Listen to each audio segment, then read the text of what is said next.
make a girl a promise.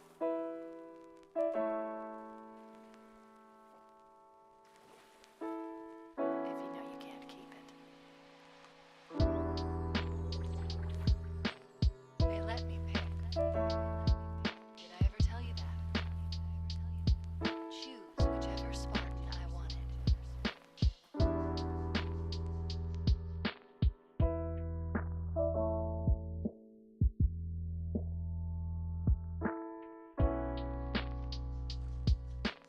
know me. I did my research, watched as you became the soldier King needed you to be.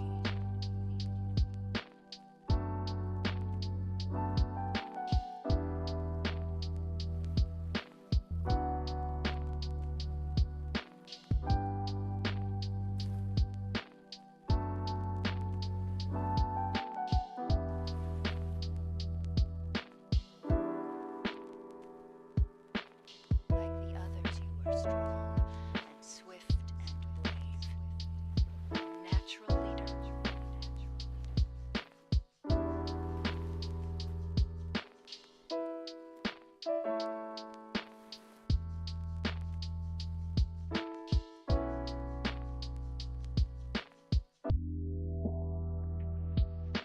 But you had something they didn't.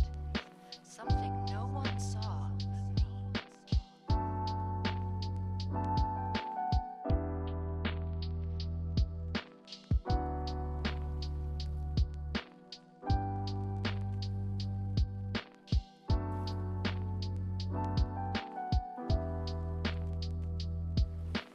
Can you guess?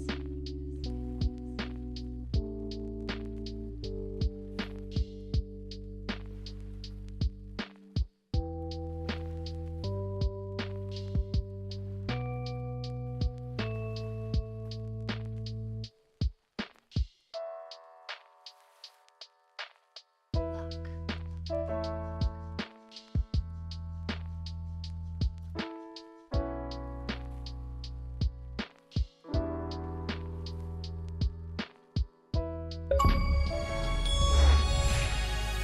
We're live. Welcome everybody to the Xbox Series podcast. Thank you so much for joining Gamzly and Deadly Headley. Not so much myself. Technically, I'm sitting here. You can see my face, but I have been disconnected from the world for 2 weeks and I have no idea where I am and what's going on, which means I'm relying on these two fine sages. Let's start with Deadly Headley. It's been a week. How you been? I've never been called a fine sage. I quite like that. I could get used to that. That's really nice. That's really, really nice. Shout out to everyone in the chat who also thinks I'm a fine sage. Feel free to, drop by Twitter or Threads, preferably Threads. If you want to call me a fine sage, there's a nice little ego boost for Thursday night. I'm doing good. Week's been busy as always. Life is nuts, but I really like playing video games. I've actually managed to do a bit more of that this week. How are you, Asa? That's awesome. I also love playing video games. That's the one thing, like, disconnect from everything else, but I'll still get some games in. I'm glad that you enjoyed being called a fine sage. In a moment, you'll step back, you'll reflect, and you'll realise that that's the same thing that I call Gamzly, and it will suddenly mean a lot less. But nonetheless, Gamzly. Fucking Jamsley. No. I thought I'd be polite. I'll call you a fine sage, and I'll call you Gamzly for a little while. Gamzly, how you been? Honestly, I've been really good. I've had a nice little brunch with my brother. I might be stumbling on my words a little bit. I might be tipsy a little bit. Canadian tipsy. Wow, fuck's sakes. Canadian tipsy. All right. But I've been having a good time. I'm not involved with a lot of games this week because of uncle duties and connecting with the brother and the family. But I've been having a good time and I'm ready to talk Gamescom. Let's do it. Excellent. That makes sense. That did make sense. What you managed to get out there. It's interesting because you were right before the show. You were like, "Oh, Deadly Headley's got white wine. His has got red wine. I'm the only one not drinking." And then we go live, and you reveal you're absolutely wasted from breakfast. That's Tipsley, fine. I think, was the term that he used. If we're Fucking What's the brunch. term? God damn it. That's okay. I'm not judging. I'm definitely judging, and so is Let's do everybody it. watching. I hope you all are, and I hope you're all well. I can see loads of the good names there. So thank you for joining us every week. And you, Dave Mack, swearing at me at 11 p.m. That hurt. It still hurts. Let's talk about some games. Deadly Headley, you've got a few in this week, and I know what a couple of them are, but Two. tell me. So there's a few games that I've been playing this week. Last week I played quite a lot of Valorant with a good friend of mine who came over to hang out with me on Friday. That was really cool. So we had his PS5 set up in my living room. I was playing on the living room TV, and we were just cross-playing some Valorant together. That was really fun. I don't really like. I can't remember what the main mode is called now. I didn't like it that much that I actually forgot what it was called. I didn't even realize it had multiple modes. It's not quick fire, but it's something like that. What I really, really like in Valorant is the team deathmatch mode. I think that's really fun. It's nice and fast paced. It's a really good way of getting used to the game, getting used to different characters' abilities and things like that. It looks so much more friendly and light-hearted, sort of on initial impression, like closer to something like Overwatch than it actually is, because it is very twitchy. It is quite clutchy. It's one of those things where, like, if you miss your shots, you're pretty scream-agreed. So, because chances are somebody else is going to take you down. It is very fast-paced. I played it ages ago when it came out on the PC and did enjoy it in that launch period where people weren't massive sweats yet. And obviously, it's just come out on the consoles. My experience with free-to-play shooters is usually that they're just hounded by toxic arseholes everywhere. When you were playing with your friend, did you engage with the open chat? Did you talk to anybody on there to know what it's like? Not massively. Honestly, I actually can't remember the last time I willingly went into open chat for a game. Occasionally, I might do if I'm on Apex, but very rarely. Like, I'm not really a fan of open mic lobbies. I'm too old. I'm too tired. I'm too busy. If I find that I am off mic but gelling really well with a player in, like, Apex, for example, like if I can really see that there's a lot of coordination going on with the team despite people not necessarily talking to each other, or if I can hear the other people talking to each other or even breathing down a mic, and there is potential for us to actually work quite well as a team, I might engage in open lobbies then. But typically I actually kind of turn them off. Like something like Call of Duty especially, I don't ever want to do that willingly. I'm all right for it. Yeah, no, I'm the same. I did when I value my mental health too much, limited as that is. Yeah, Modern Warfare 3 dropped on Game Pass a few weeks ago, and the first time that I went into it, I just had a little dabble on my own to see what's going on. Hit an open lobby, heard voices, and they were typically like as they were back in the day. And I was like, no, I'm straight out of here. I'm not even getting into the game, not having that, until I dug into the menus and managed to mute a lot of it. But yeah, it's weird because Microsoft obviously like really pushed voice chat with the 360 and the included headsets and made it much more prominent than it had like ever been before, and they built an atmosphere around the platform as a result of it, and I appreciated it somewhat, and now I just like, nah, get out of my ears, I hate you all. I think it largely depends on the kind of experience that the player is after. So I've always been, if I'm playing multiplayer, usually if I'm not playing on my own, obviously, or matchmaking on my own, especially as a teenager and like in my uni years and stuff like that, I was usually playing a multiplayer game with a friend. There was always somebody online that I could jump into a party with, and we'd be on Halo, GTA, Call of Duty, Battlefield, Gears, etc. And I think as I've gotten older, life gets busier. Something that like Gamzly has alluded to on this podcast a few times, that kind of we're now that sort of demographic using consoles that are more time poor than before. So certainly my social habits in gaming have changed quite a lot. I did very quickly just want to flag one thing that I was aware of it, because when my friend pointed it out to me, I was like, oh yeah, that's a Game Pass thing. You get access to a lot of characters right off the bat when you start Valorant if you are an Xbox Game Pass Ultimate subscriber. My friend on PS5 was actually quite jealous of that. So with all the stuff that's going on in Gamescom this week with, Xbox consoles not being first party citizens, we get good shit sometimes. You just Yep. kind of need to be a little bit aware of it. But yeah, you actually save yourself quite a lot of unlocking time and headaches with Valorant if you want more characters to choose from as an Oh my Xbox god, user, can which I is nice. speak on that? Of course you Can can. I Go speak for on it. that? Okay, first off, nobody told me that I was using my headphone audio. Do I sound better now? Well, we can hear Were you you? more clearly. Let me It's know. it's debatable Were whether you that's a not good or a coming through bad your thing. desk mic? I didn't know. Oh, wow, that's rude. Anyways, That's on you for yeah, being tipsy, Gamzly. Tipsley, you fuck. Drink your one glass of white wine, you dick. Anyways, One, I'm going to so go down and get another one pretty soon. Don't leave you with him. You can't.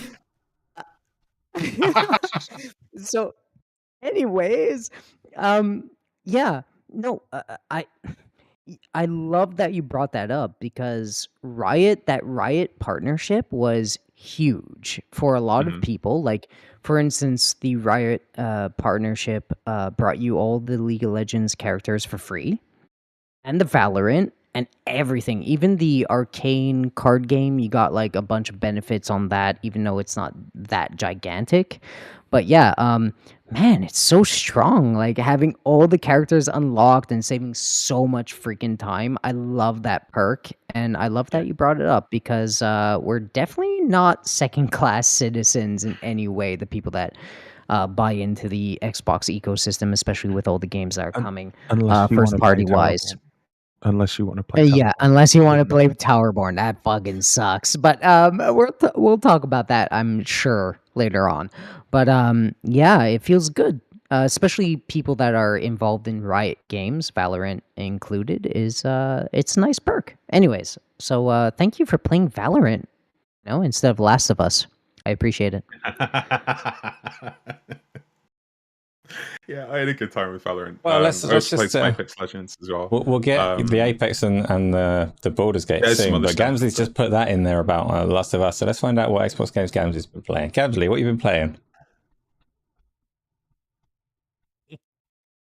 Nothing. No.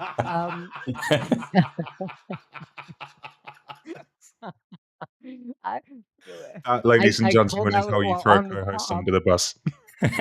Oh my god! Returning the No, on the favour. top, I said, "Was this in the pre-show?" Oh fuck me! I've been playing like League of Legends, right?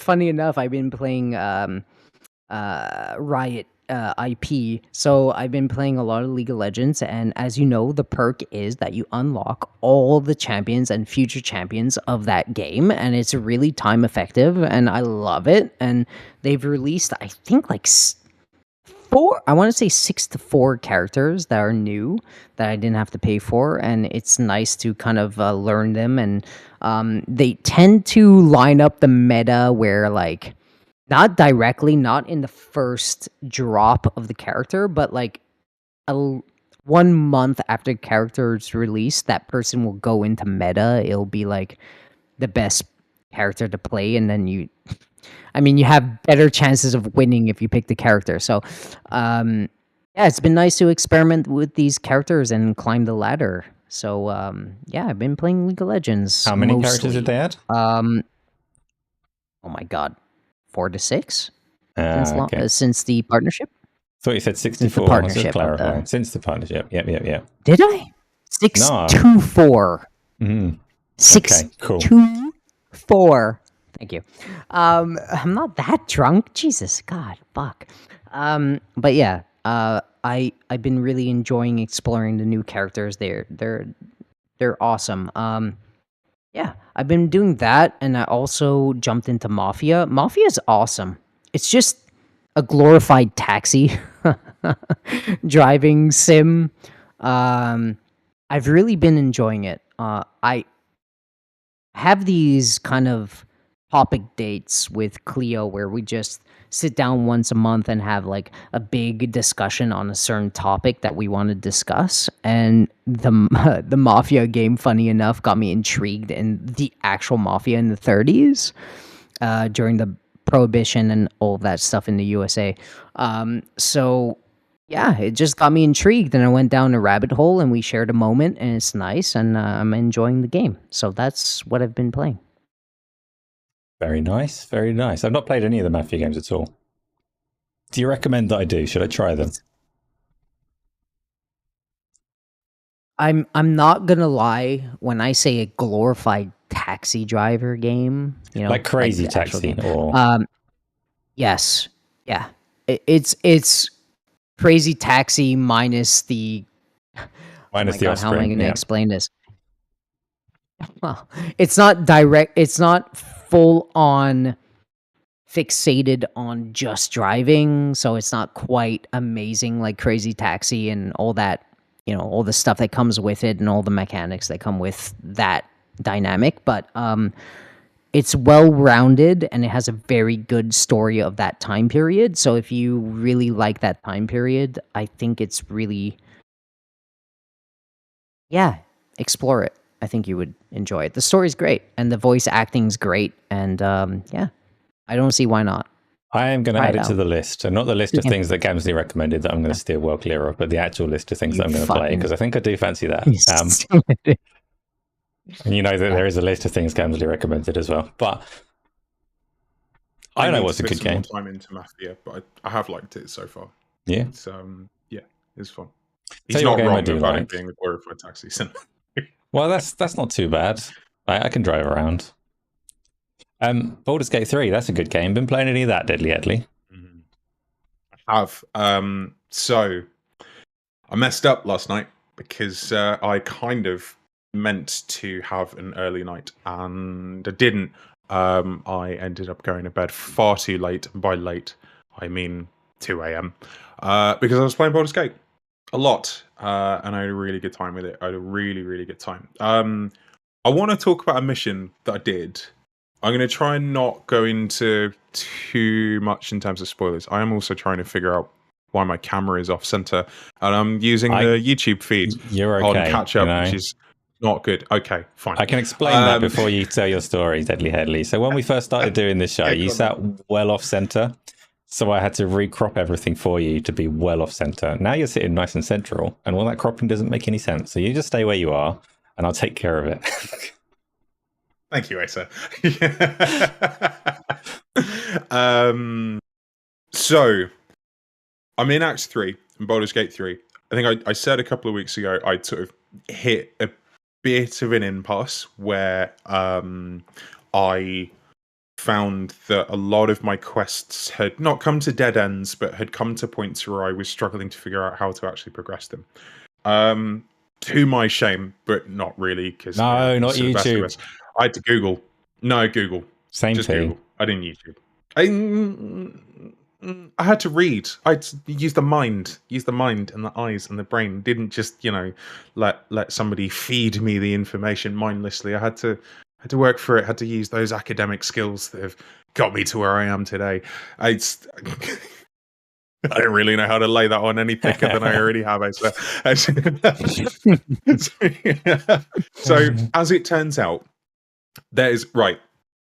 For those who have gotten onto Act 3, there is a point where you need to get a certain object down to the lower levels of the Steel Watch Foundry. Now, I tried doing this, not realizing that there were people that I needed to release from a different place. I thought that was in the Steel Watch Foundry, largely because the quest marker basically tells you that they're there. And then when I looked into this and found out on Reddit that actually it takes you to a different part, and that's how you proceed it. That helped. So before I'd realized that I had to go somewhere else, I tried this fight over and over and over again, and I was just getting creamed. And I really, really tried. There were 2 giant, I think they're called Steel Watchers. They are basically mechs. They're really, really powerful. They're weak to electric damage. I only had so many lightning skills that I could use, and I was just getting murked over and over and over again. I really tried to cheese it, but I was still just getting ruined. So I had to resort to Google. When I then did the part of the mission that I was supposed to do, I had so much fun. So I had to travel to a place with limited breathing opportunities is probably the best way I can put it without giving any more than that away to spoil something.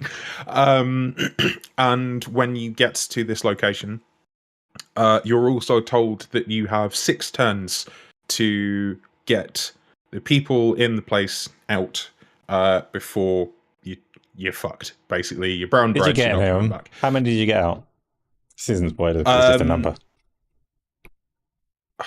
I think I got 4 of the people being held there, plus a character that I was told was there and told to get them out.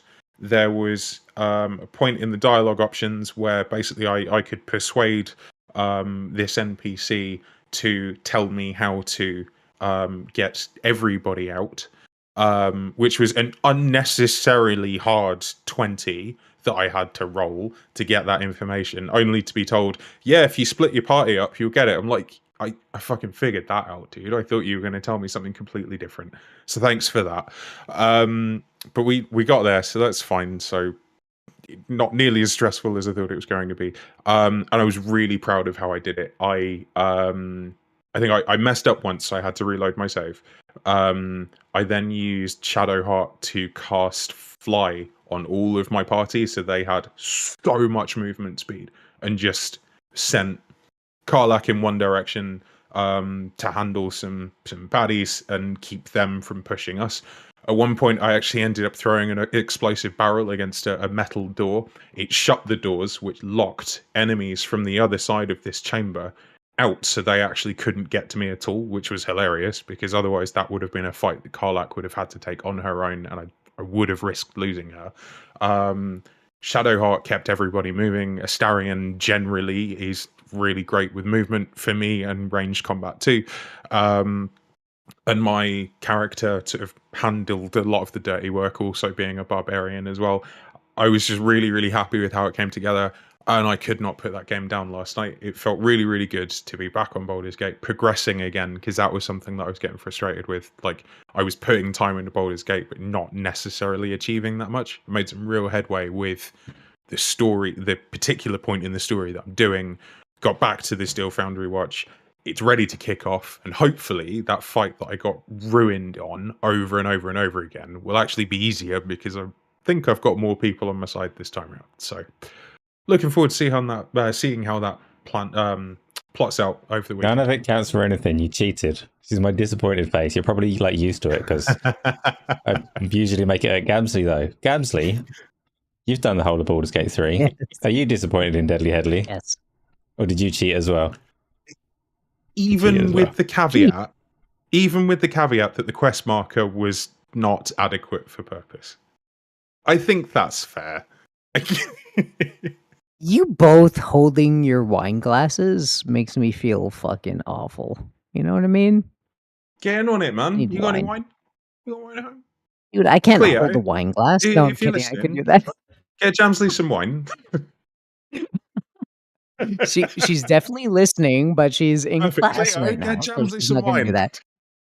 that. She can't do that. And a straw. Cleo, I love you. I'm sorry. A straw. Have you done that, Asa? I have. I wouldn't recommend it. I would not recommend it. It's not Oh my god, a responsible paper as an straw. adult. A paper straw. No, do you know what? Do you know what strawpedoing is, Gamzly? You ever heard of that?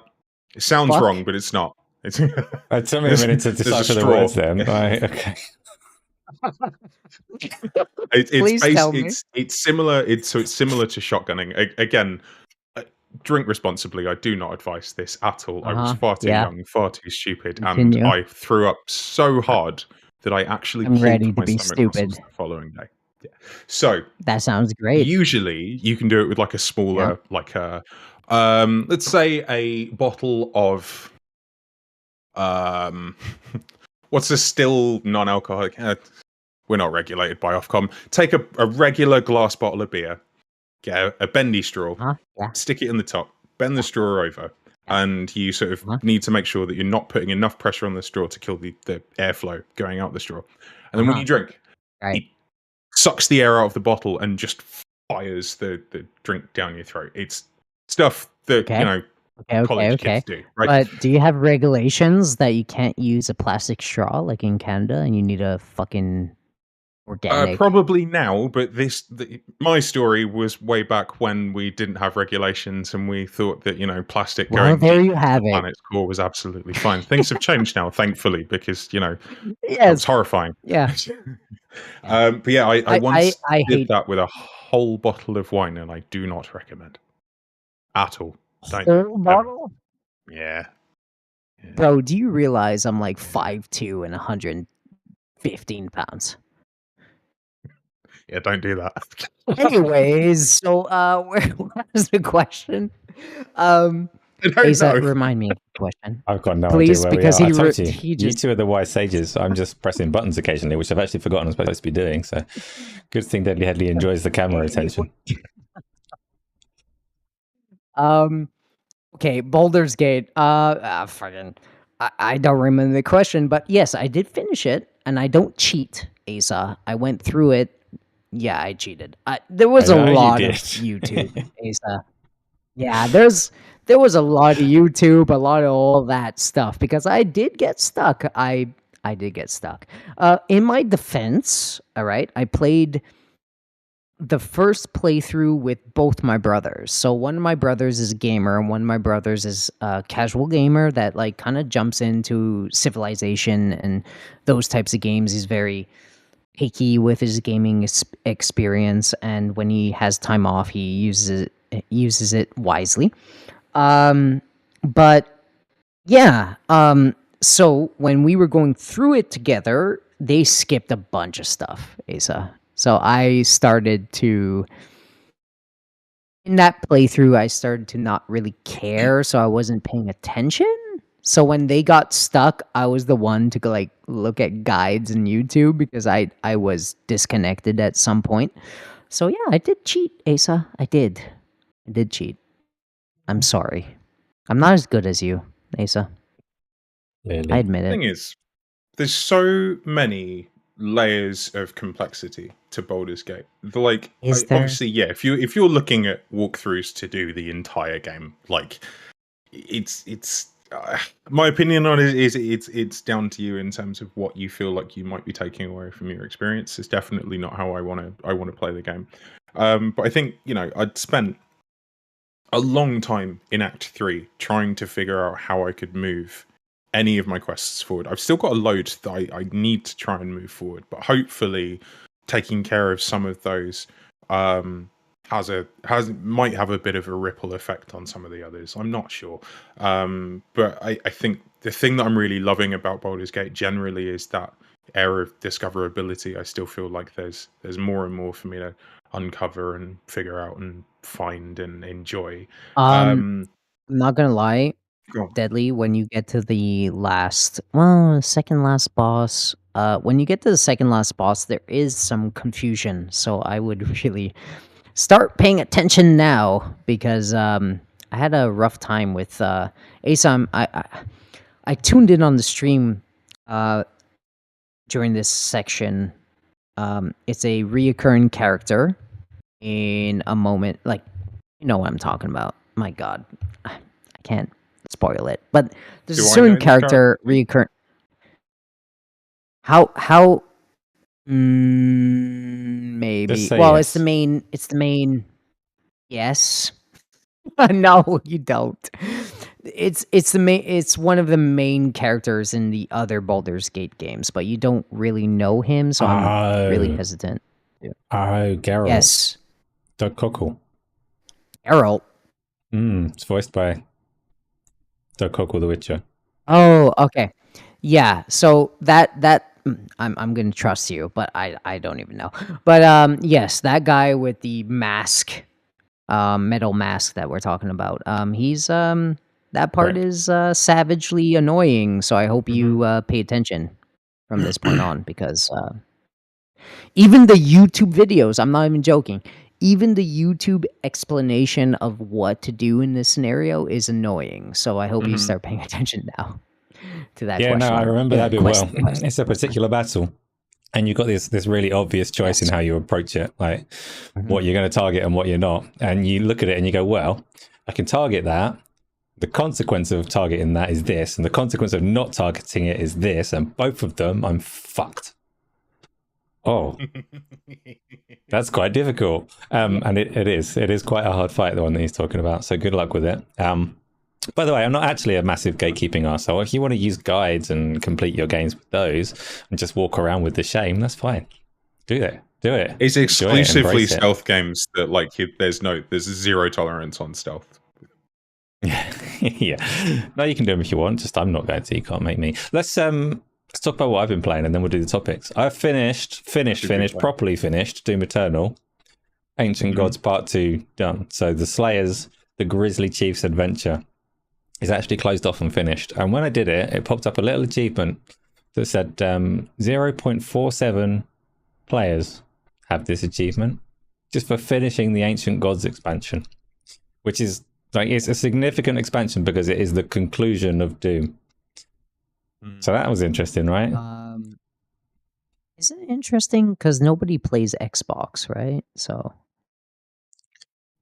Do they not, Gamzly? I mean, of the people that do have it, that were given that game, an awful lot of people were gated out of it by the fact that you had to pay for the conclusions of the story, that it was DLC rather than another Doom release, as it were.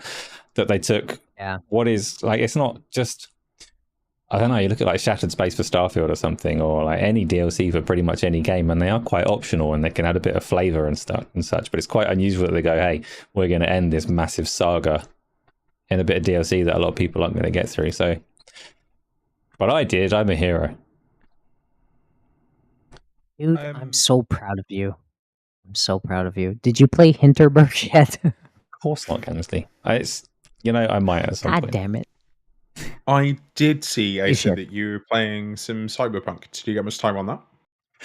Yeah, I have been quietly. Normally I stream my games and I haven't been lately. Like I say, I've been disconnected from the universe and reality, so I've not been doing that. That's what Dave Mack was swearing at me for yesterday.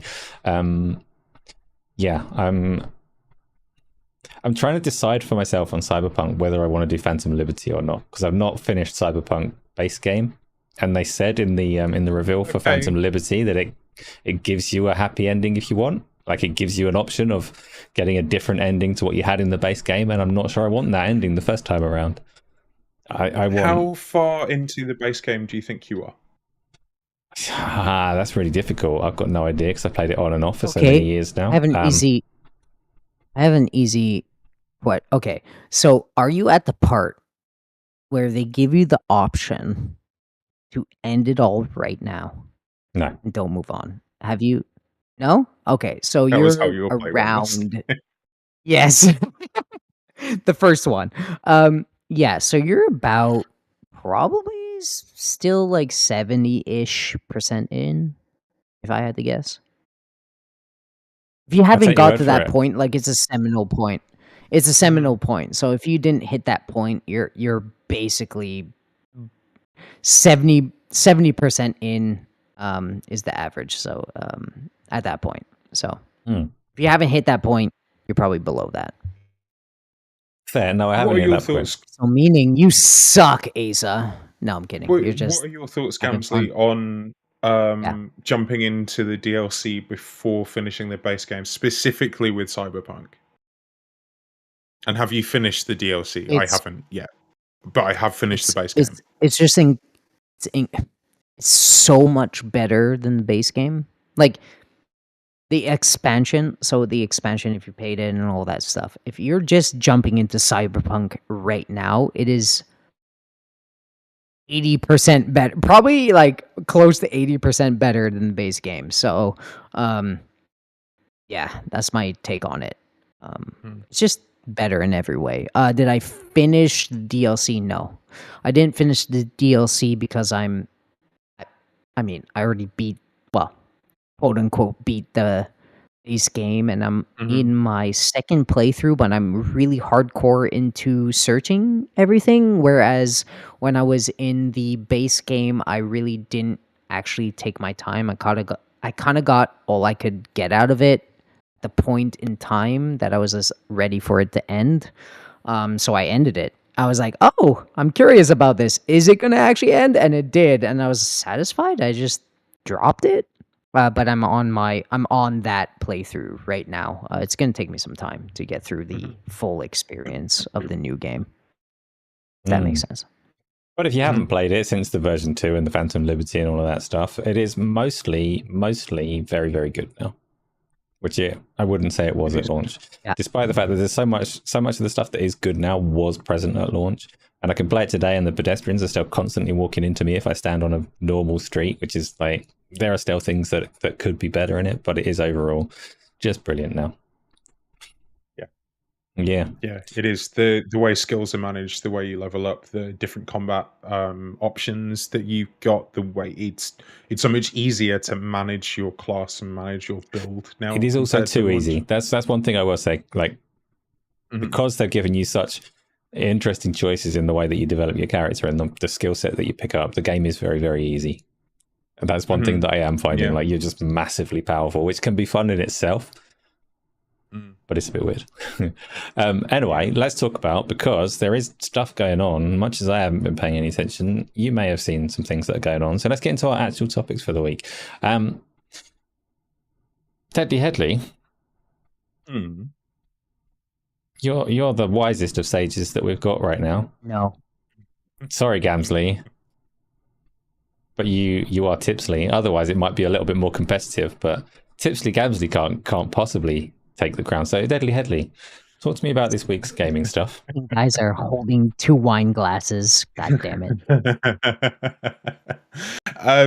So we've got quite a few stories to look at this week, largely all Gamescom themed, etc. The first one on our doc is actually related to Starfield. There's a fun little headline to pull out, but actually I think that the main story is Starfield gets a very important, much requested feature, and I think it's a very, very exciting thing that this has happened at the speed that it's happened at as well. It's come less than a year after the game was launched. If you don't know what we're talking about, Starfield has added a vehicle, a ground vehicle, to the game, which is fantastic. It's really fun to use. It drives, in terms of how it operates and how it controls, kind of similar to how the Halo Warthog controls, in terms of it will move in the direction that your camera is pointing. It feels a little bit odd to control. It feels quite kind of very loose on the sticks. I'm not really sure how to describe it. It's a little bit odd in the hands, but I can get used to it. It has a jump function, like a jump boost function, as well as a sort of straightforward momentum boost as well. So you can sort of combine those together and sort of launch it like a rocket a little bit, which is really cool. Have either of you? Well, actually, I will just the news story that we're sort of attaching to this one is reportedly, and this comes from what's the source? Games Radar. Xbox boss Phil Spencer was one of the Starfield players begging Todd Howard for a better way to travel, with the quote, "I'm tired of walking around this planet." So, shout out to Phil Spencer. Go on. I criticize both of you for using YouTube to get through Baldur's Gate 3, but using your power and privilege to get the developers to make the game different for you, that's another level of cheating, Phil. Come on now.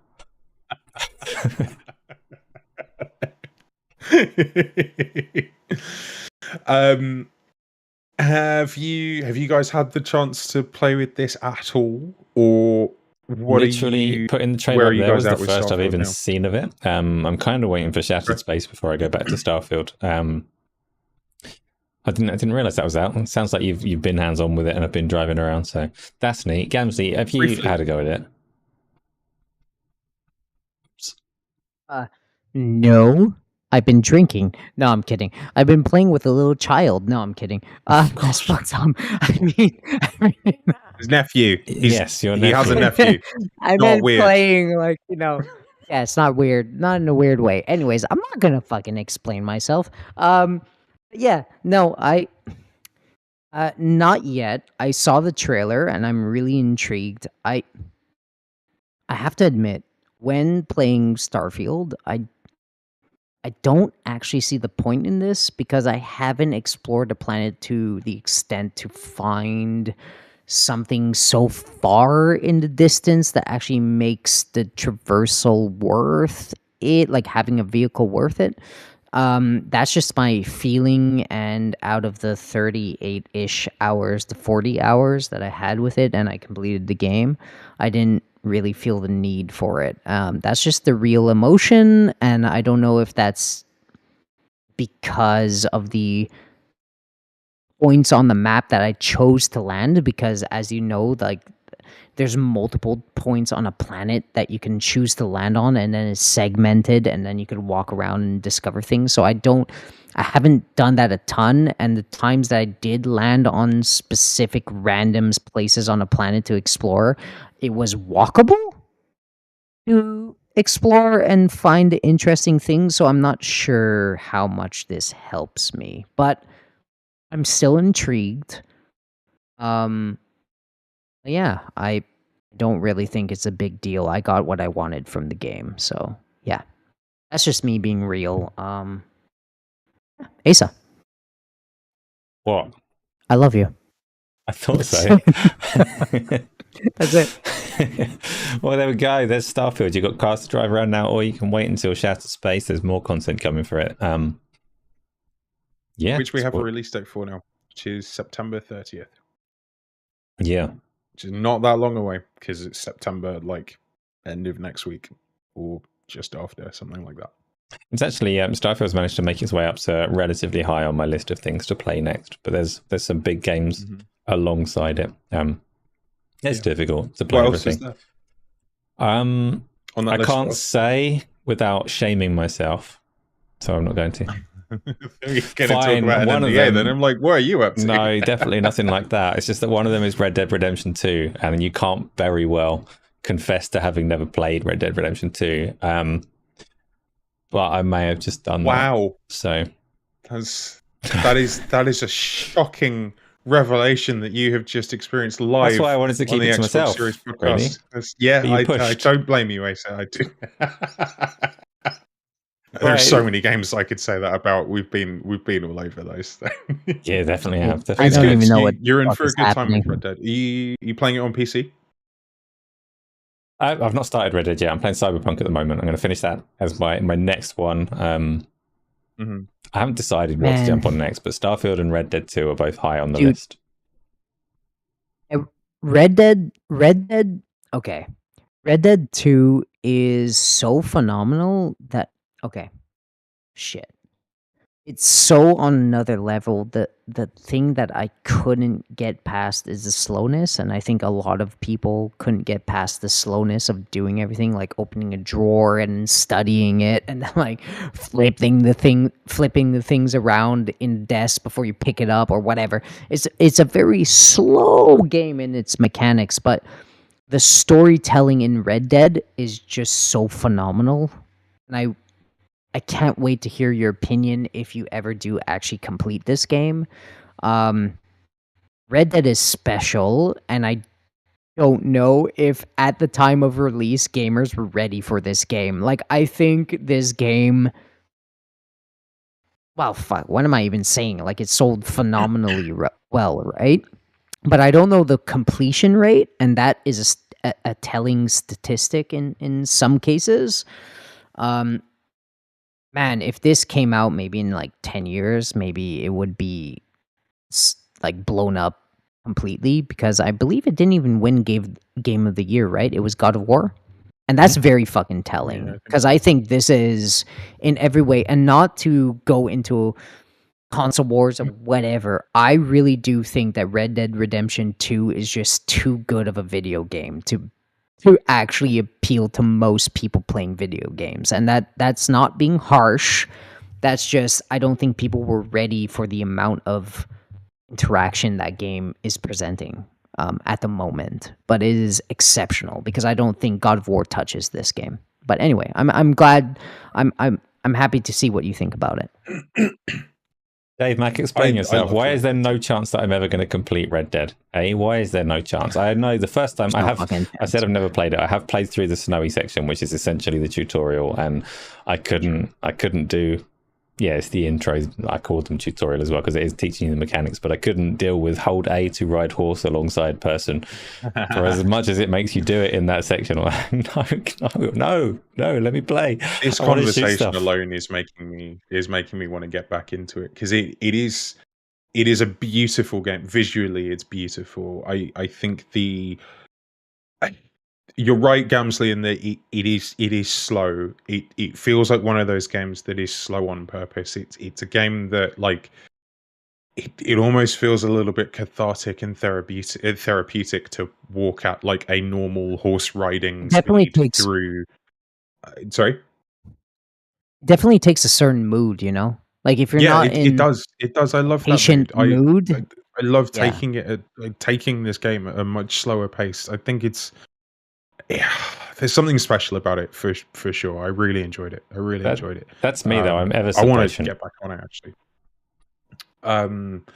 The what does bug me, and this is actually why I asked whether or not you'd be playing on PC or console, is the Xbox Series X still does not have a 60 FPS patch for Red Dead. I remember playing Red Dead 2 on my Xbox One X and thought it was beautiful then. I bet it also looks really, really nice on the Series X. But yeah, it's a shame that there's a 4K 60 mode It on Red is. Dead 2 on the It Series is a X. Would be shame that lovely. Take-Two are greedy assholes that deny Microsoft the opportunity to just do that for us because they want to sell that game again at Yeah. some point. So yes, I will play it on the PC to get that 60. And when Take-Two inevitably give us Red Dead 2 remastered at 60 frames per second, I shall tell them they're dickheads and buy it again. When did Red Dead 2 come out? 2018. 2019, 18. Yeah. Fuck. Okay. Probably 19 Do you on reckon? PC. Do you wouldn't it? reckon in 3.5 years' time we'll end up with some sort of bullshit 10-year remaster? Like, It's just Red Dead 2 with a course. fucking 60 patch slapped on. Surely they'll do what they did with GTA, which is try and catch every generation. So we'll get it within the scope of this current one, and then we'll get it again on the next one because Take-Two. They know how to make money. You know what?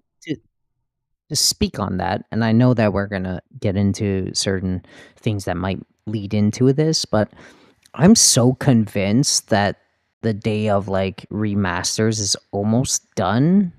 Like I believe that maybe in 2 generations stuff will just work like a PC where you just Sony have got like 8 more in, bro.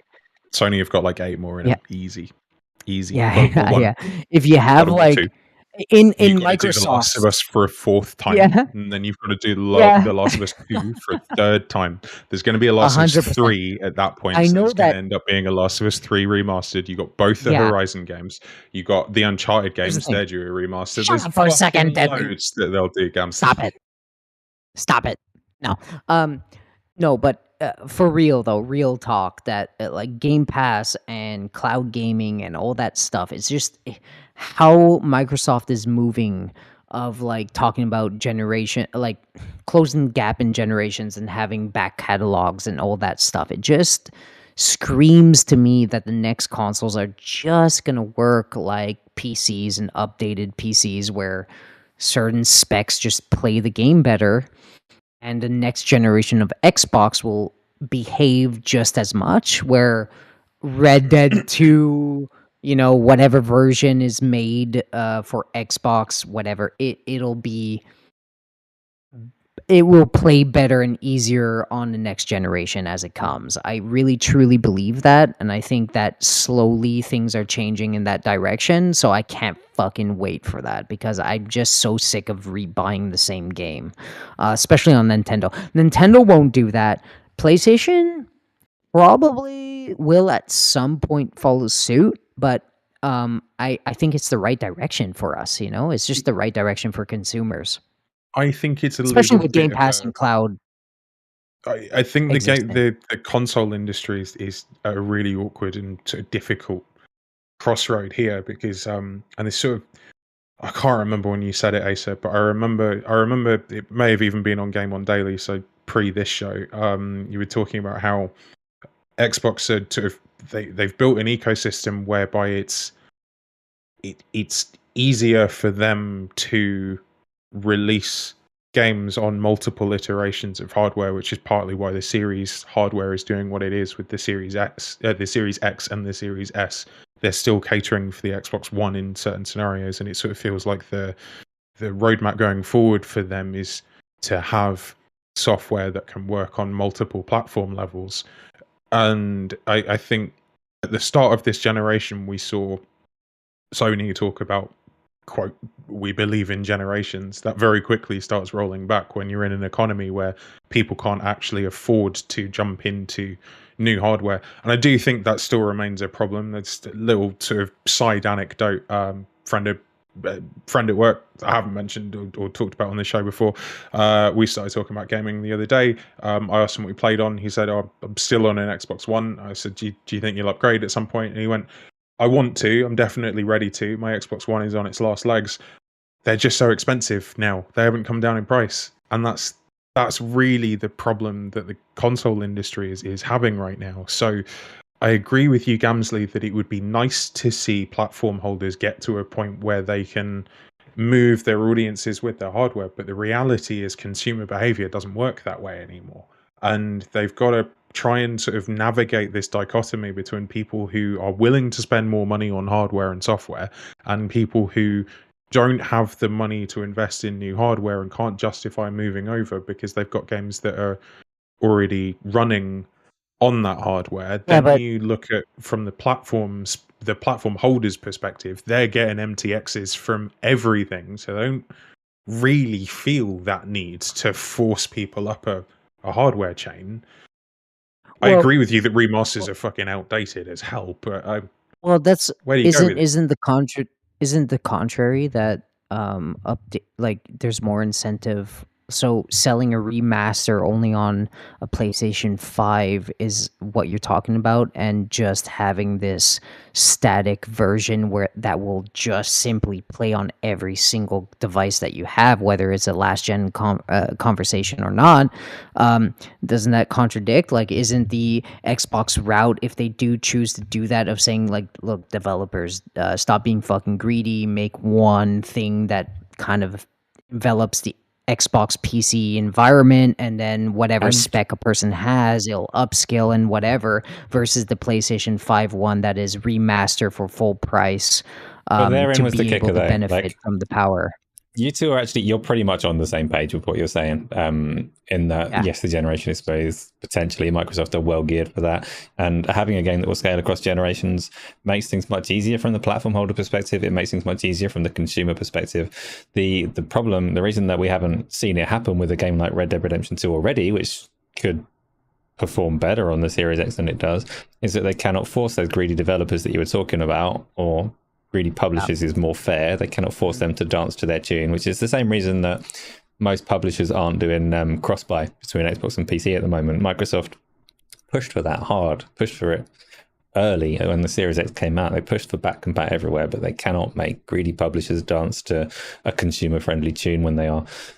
Oftentimes, they are doing things that are very good for us.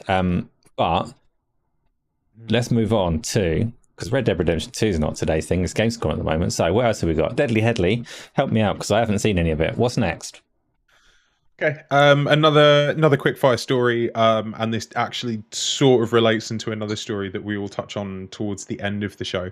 As part of a piece that Jez Corden did on the future of Xbox hardware, fan sentiment, where Phil Spencer's words land with the community versus the observer of the industry, etc.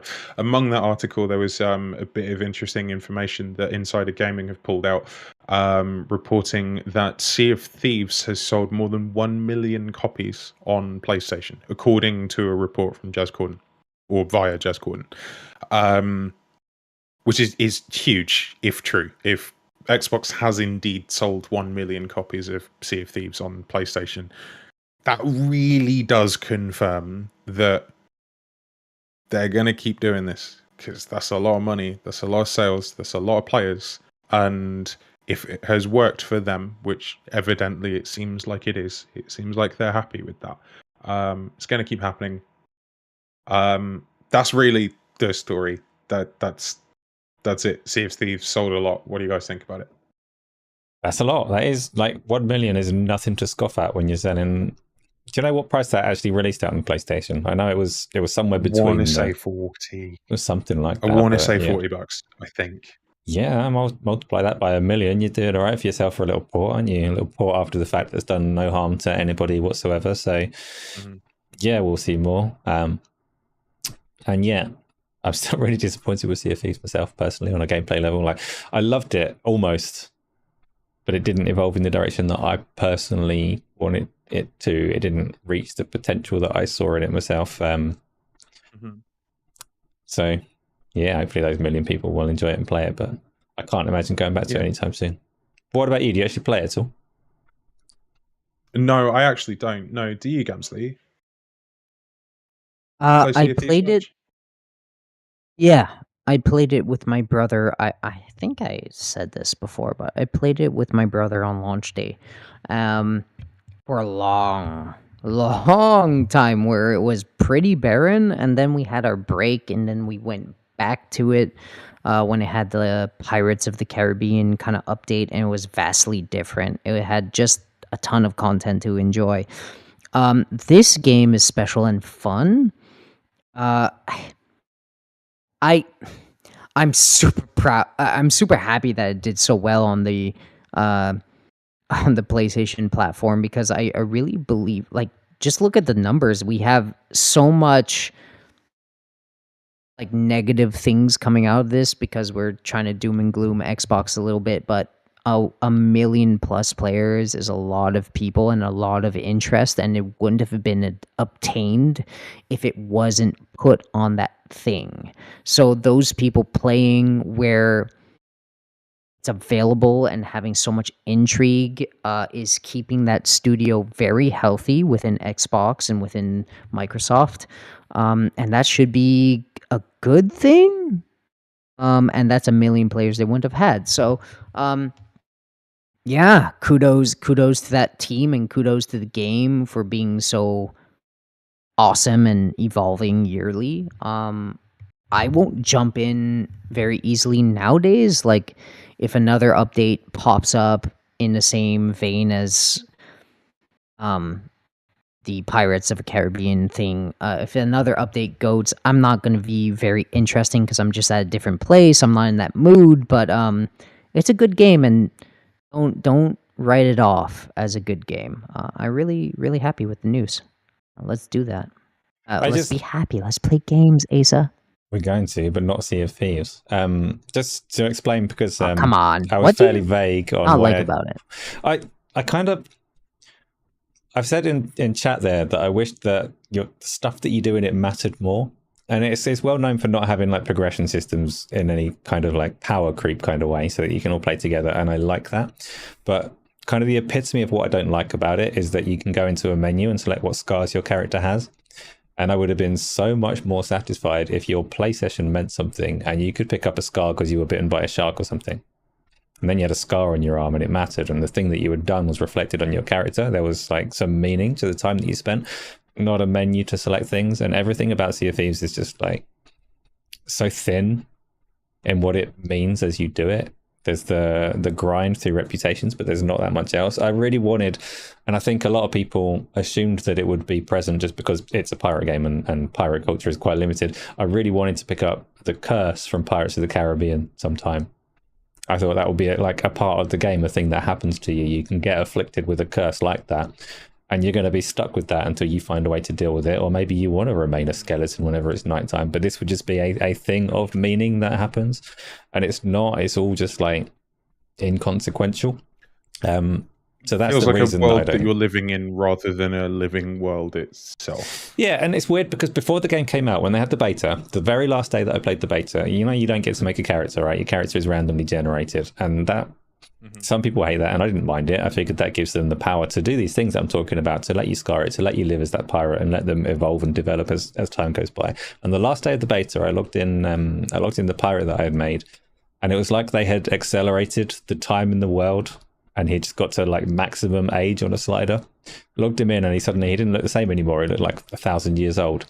And I was like, awesome! This is going to be what the game is. Your character, the pirate that you generate, is going to live a life in this world. Like, not to be weird and sentimental about it, but stuff that you do is going to matter, and the way that your pirate looks in 3 years is going to be a reflection of the way that you played the game. And it never became that. And that's why I'm not like, that's what disappointed me about it, because that's what I saw it being, and then it wasn't. And maybe that's my fault for having like a false expectation on it, but what they delivered was very different. No, it was definitely a marketing thing that, you know, went the opposite direction, but definitely false promise on that end. But it is a very adaptive world. Like Sea of Thieves is a very adaptive world, just not on the extent that they, wanted us to know, or maybe didn't have the knowledge or know-how or resources to make happen at the point. Kind of like Cyberpunk, they have this big expectation, big values. They couldn't deliver on that. So I don't disrespect your thought on it, but it is definitely a fun game. So F off and drink your wine, all right, Asa? Goddamn robot. No, I love you. Mind if I do? Very good Next, game. please. Yeah, we can do that. So this is actually this story. It's not really a story. There's a lot of not really stories in this week.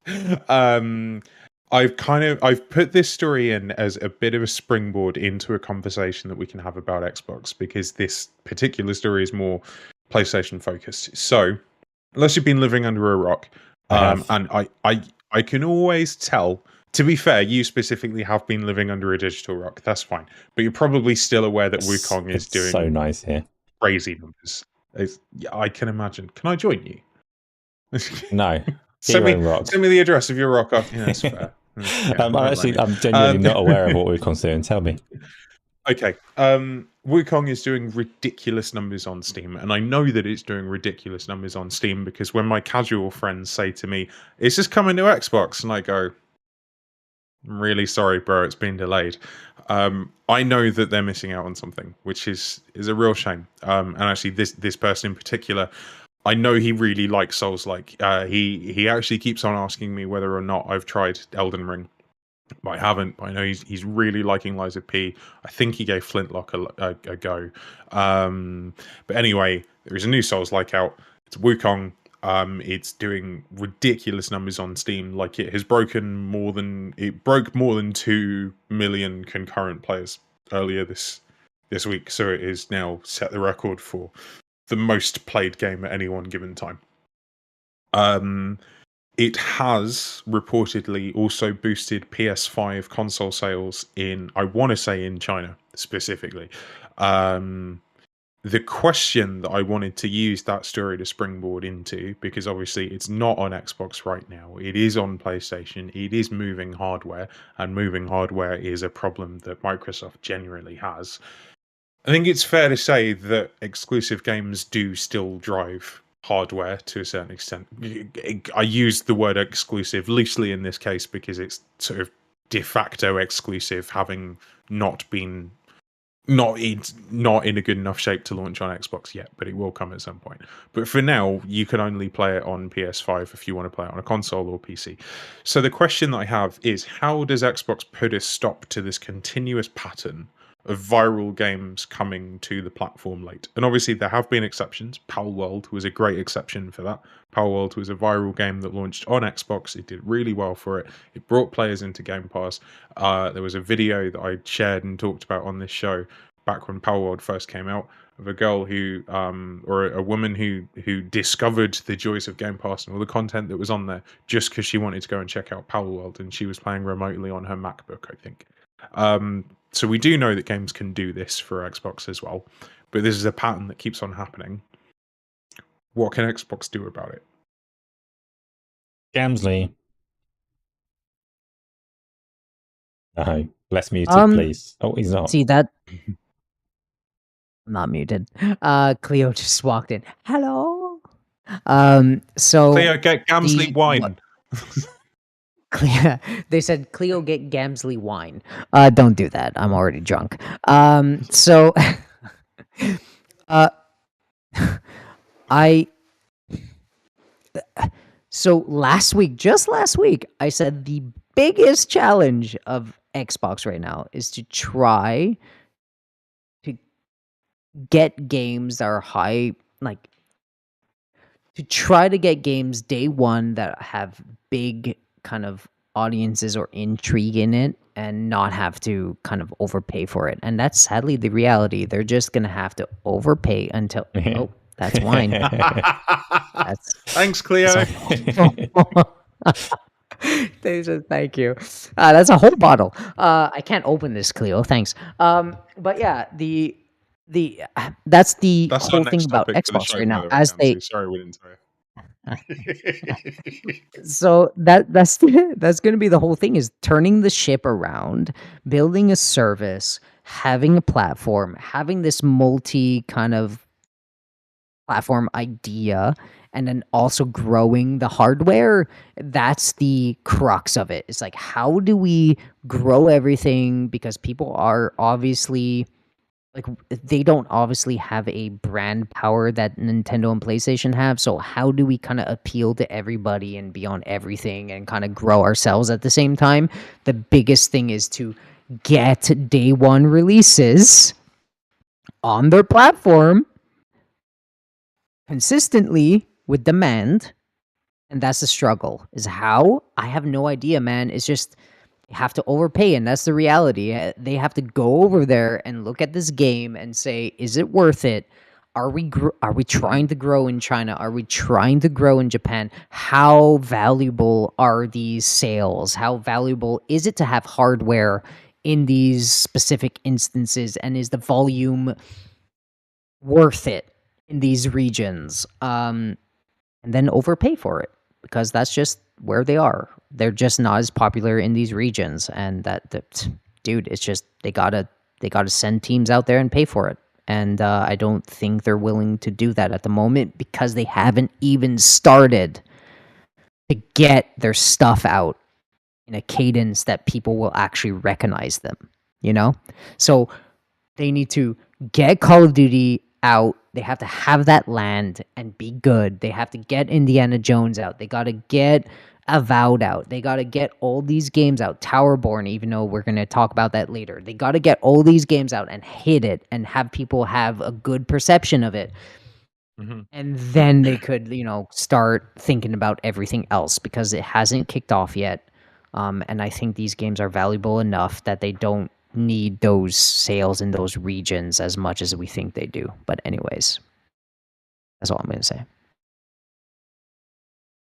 Well, I don't know the answer necessarily, because obviously numbers beget numbers, and if they can get that success, then they will become a platform that publishers cannot ignore.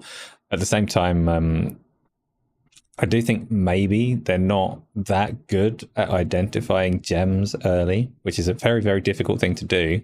But Microsoft are a big enough company to invest in it and to take those risks. Like Palworld was massively lucky in a sense, because Agreed. yeah, for reasons. But there are a lot of games that they do miss. It's well known that they had every opportunity to get Genshin Impact on the platform, and they just didn't put the effort in, and it became absolutely freaking huge. Not a game that I care to touch. It's more Gamzly style, but a fair example of just missed opportunity. We know that they had missed opportunities with like Spider-Man as well and various things. But I don't know, like you'd really need to see behind the curtain to see who's making these decisions and what calculations are going into them and where they're misstepping, because it is a difficult thing to identify that early. Everyone's enthusiastic about the game that they're making. Everyone's got ideas that probably sound brilliant when they're presented well, and to actually have that talent of sifting through early stage proposals for a game and identifying like, this is the studio that's going to nail it, this is going to be everything that they're promising, we need to make sure that we're investing, that we're working really closely with them, that we're partnering, that we're getting their game onto our platform. Yeah, they probably do have some room to improve on that. At the same time, they've got so many 100%. studios now, they can focus on themselves and just give us their own damn good games. So Yeah, and Axel has that's raised a good that's point in the chat. Sorry, Gamzly, go on, mate. Yeah, when you look at the cost analysis on this stuff, all right, it's like, okay, PlayStation has the wider audience by like 40 million, all right? Like almost 40 million units. And to go to this studio and be like, look, we'll help you, we'll give you this amount of money, and them looking at you in the face and being like, it's kind of part of the issue, right? And it's like, what are you going to do? And when you look at the cost analysis, it's like, okay, how much did it sell? This much. Okay, great. Do they really benefit on 30% versus just handling their own stuff and selling Call of Duty and doing all this stuff? Does it really matter when they're multi-platform and so dynamic now? I don't know if the answer is yes. And I would probably guess it's not as important as we think. Like, if you're looking at the money gained versus what they have to spend to get Wukong on their console to sell Yeah. consoles that they're probably losing money on anyway and not really gaining hardcore people anyway, it's a very hard benefit to weigh. And I don't know if they're making the wrong choice, but I will certainly say that not having Wukong and it blowing up the way it did, and not having Baldur's Gate 3 at the time that it's blowing up the way it did, does look bad, but we have to remember that the majority of things are not like that.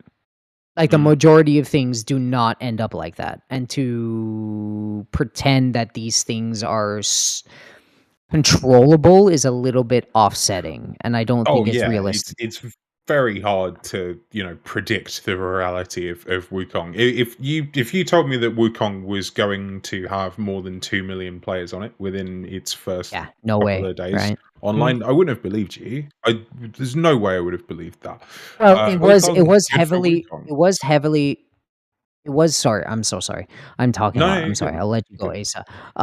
But yeah, it was definitely a intrigue. Like, you see it and you're not like, yeah, definitely this looks great. And you look at Baldur's Gate and you're like, definitely it looks great. But you can't really perceive that, oh my God, it's going to blow up to like 15 million copies, right? It's like 80% of those people are in China, by the way, or something crazy like 75% of the Steam numbers are from China or whatever, even if that's rumors or from a VG chart or whatever.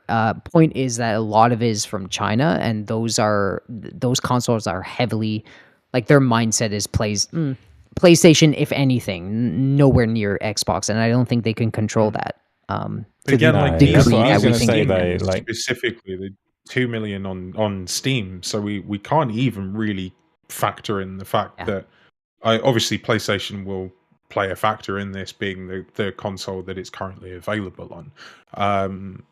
But it's yeah. What were you going to say, Asa? I was just going to, pretty much what Gamzly said anyway, was that this is a special case because with Wukong in particular, like, Microsoft may well have identified this one early as everybody else did, but I think they started trying to make inroads into China before PlayStation did. Because like, it's a clearly identifiable market and opportunity for growth, but it is a very difficult one to make inroads into, and they have just struggled. And they've been more receptive to PlayStation and their, whatever they call it, like Big China Project or something. I can't remember what they call their various initiatives to work with developers, but they've just been a lot more open to working with Sony than they have with Microsoft. And China is, like, obviously politics plays a massive factor in the way that their companies are run and the way that they do business. And it's just been very difficult for Microsoft to go there. So setting aside Wukong as kind of separate from the discussion on how they identify indies and things like that, like, they just seem to have their work cut out for them over there.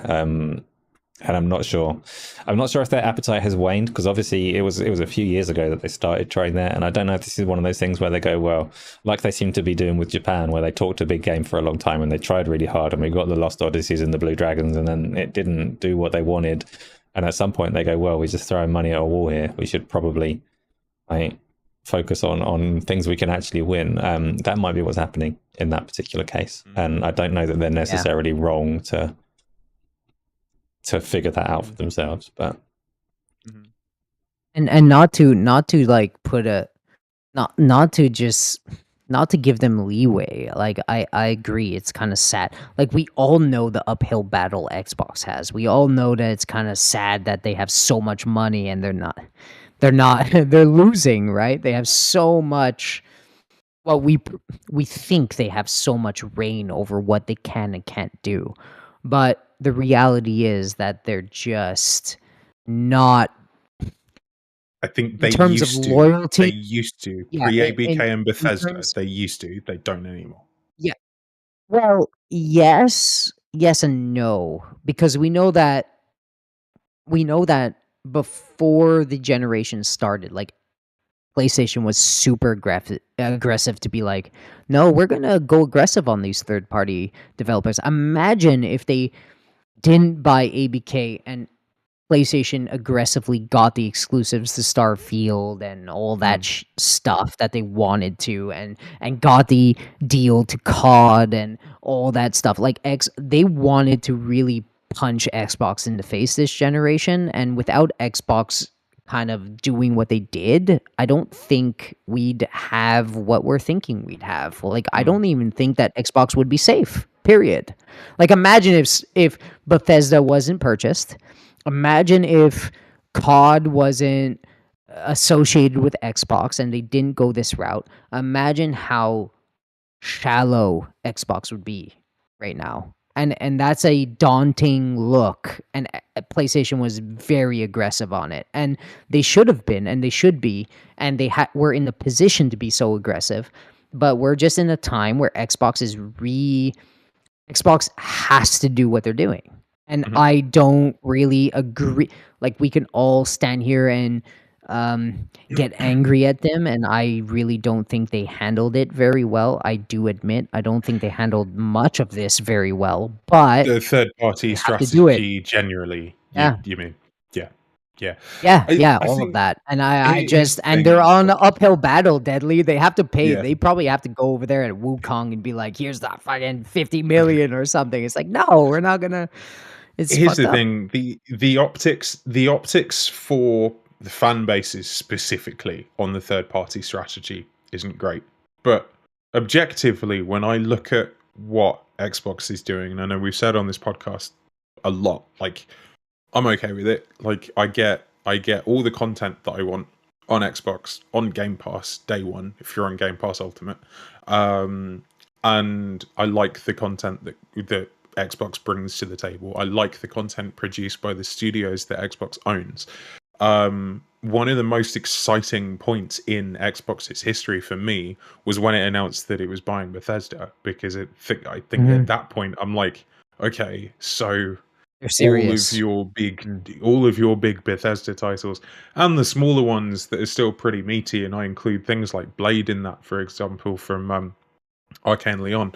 Yeah, it's not the big BGS game, but anything coming out of Arcane Leon is still going to turn heads and still going to make headlines.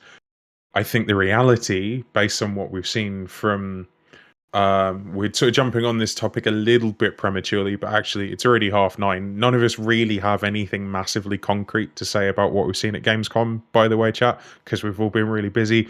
So we're probably going to touch more on Well, that next week this when is we've the had a little biggest bit more thing, time right? to digest it. Yeah, the big story, the headline, the thumbnail, the reason why we're all here is because there's well, the news about Indiana Jones is making waves, making headlines, causing some drama, and people are either going to freak the fuck out or go, yeah, it's fine. It seems to be either one or the other.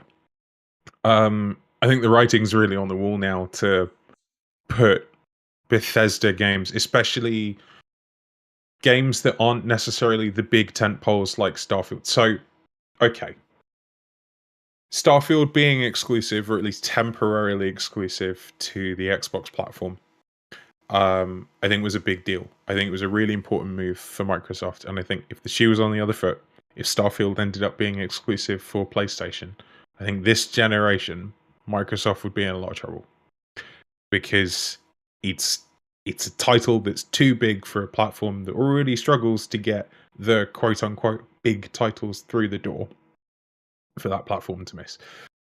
When we look at some of the smaller titles, and again, I use that phrase loosely because I think Indiana Jones generally is going to be quite big because of the nature of the IP. Let's also look at the fact that it's owned by Disney now, isn't it? The IP is owned by Disney. Same with Blade, coming from Arcane Leon. Pretty sure Blade's going to be day and date multi-platform if they've put a 3-month exclusivity window, 3 to 6 month exclusivity window on Indiana Jones. That for me sets the precedent that Blade's going day and date. And I'm okay with that because I get it day and date on Game Pass. I don't really care who else gets to play it as long as I get to play it and I get to pay less money for it. I'm all right with it. Yeah, sorry, Asa, I really love when you speak. I hope you speak more, but I'll just finish my thought on this. At the end, it's relevant. We're a new podcast that are just we like talking about games and we love Xbox. We haven't really stamped our identity as like Xbox lover and fuck everything else. But when it comes down to it, these are going to be these games are going to be. Don't Fuck I have been using threads. It's been quite nice. Yeah. But like, dude, the amount of people When it who comes- will full send at me because I've got our podcast name in my fucking bio. Nah, So bro. it's so sad. You're It's good. ridiculous. Anyway, you And, carry on, bro. We're I'm gonna go having and get some wine. fun, and to be real, the only reason why we're even talking about this because let's be clear, we don't actually we just love games and we want to play them. This was this is just a realistic move that we have to, just accept, and the core audience doesn't actually get hurt by. And I know that a lot of people that go out there, buy a console, and then feel kind of in this echo chamber of Twitter, feel kind of betrayed that you told me that this is exclusive and blah blah blah. I understand you, but at the end of the day, you're getting you're getting a console that you have either invested in or you had an intrigue in a game that you wanted and you ended up pulling the trigger, or you're a person that has decades into this ecosystem. It doesn't do anything to you guys. Like, you wanted Indiana Jones, or you wanted Black Ops on Game Pass, or you wanted Avowed, or whatever the fuck. Those games are gonna drop. You bought the system for that. Play it. You get it early. You get it for a cheap price. You're on a ecosystem that's very, forward thinking from what Xbox is telling you and Microsoft is telling you. Just enjoy that because there's more to come. And if you don't like it, speak with your wallet. Just, and I know that's cliche, but just drop it, go to PlayStation, and don't buy Xbox games because that's not going to help you. If you're really angry about this, just, I don't know, skip the platform and go somewhere else because you're not really helping talking about it and then buying their games anyway and then buying Game Pass anyway. I'm getting a little tired of it, but anyways, point is, I'm really excited. I'm really excited for Avowed because apparently there was previews. I don't know if you've seen it, but I'm really excited for Avowed. Avowed is getting great previews. I'm super excited about that. Indiana Jones actually in that snippet, which is actually getting overshadowed by the bad news, quote unquote, of the PlayStation 5 thing, which I understand, by the hardcore Twitter fans, not Xbox fans. Indiana Jones looks fucking awesome, Asa. Like, what the little small snippet did so much more for me in that small snippet than the last two announcements of it. Did you enjoy the snippet of Indiana Jones that they showed? Because I did. I really loved that. You started talking about Indiana Jones and the PlayStation 5 bit or whatever, and Deadly Headley went to get a drink, and when he came back, he was still talking, and you were like, and the point is, I'm really looking forward to Avowed. Where does it go? How do we get there? I don't know. Perfect. I'm glad you are. We were talking about PlayStation and everything coming over and all that stuff. God damn it. But yeah. Indiana Jones, what did you think about it in the small snippet of gameplay that we saw? I've only just seen that bit of gameplay just now because I haven't tuned into Gamescom whatsoever. I have been under that digital rock for the week. It still looks like a really good representation of what an Indiana Jones movie is supposed to be to me. It's not that high on my list of things I'm enthusiastic about, I'll be honest, but it looks good. It looks like they're nailing what they're going for, and that's what kind of excites me. The fact that they haven't been told to copy Uncharted, the fact that they're allowed to execute their creative vision and make what they want to make out of this thing. And I think they're absolutely nailing what they're trying to do. So I'm excited in that sense. I'm not a massive Indiana Jones fan, so I'm like tepid in regards to that. The thing that I find interesting about the PlayStation announcement, though, strategically, it's not the fact that they're releasing it on PlayStation, it's the fact that they're telling you that they are at this point in time before the Xbox release. That's a little bit surprising, and I agree. It's what you want as a consumer. You want to know, like, cards on the table, where's this going, where should we buy it, what should we do? But I'm surprised from like the Microsoft angle that they are putting those cards on the table. You don't like it? I like it. I like it. I think it's really silly because I think what it does is potentially take any momentum out of your marketing opportunities this holiday, because spring 2025 but if the marketing is right around the corner. Can I step in? If you shadow drop that in 6 months' time without telling anybody, you're feeding off the FOMO that's created by Indiana Jones launching within the holiday period. That's still going to happen, but if gaming media starts going, it's coming to PS5 in 3 months, can't get Indiana Jones because you don't have an Xbox. Don't worry, casual gamer. Like, those headlines will be fucking everywhere, and people will go, but how much? I need to buy an Xbox. That's the problem, though. In this day and age, how much is that actually representative of the actual people buying the thing? And that's the point. Is that so? The point that 7%. I've made on this show a couple of times is that, like, for me, I think that Indiana Jones specifically is a really good marketing opportunity to move console hardware to hit that nostalgia vibe during a holiday period where there's not really much coming out this holiday for PlayStation. Like, there's not. It's pretty quiet going into the end of the year, and that's okay because they'll probably have a really busy next year or the year afterwards, depending on what they've got in their pipeline. But they're clearly going through some stuff right now, and they're trying to figure it out, just as Xbox has been going through some stuff, and they're slowly getting to the point where they are actually figuring it out. What I worry about is that by being so upfront with timed exclusivity so soon, you take any potential momentum from a marketing standpoint away, because you've not given that chance for FOMO to develop, because you've shot your load really fucking early by going, it's coming to PS5. If they didn't tell anybody that it was coming to PS5 until early spring 2025, and then they dropped it like end of spring, start of summer 2025, here's the thing.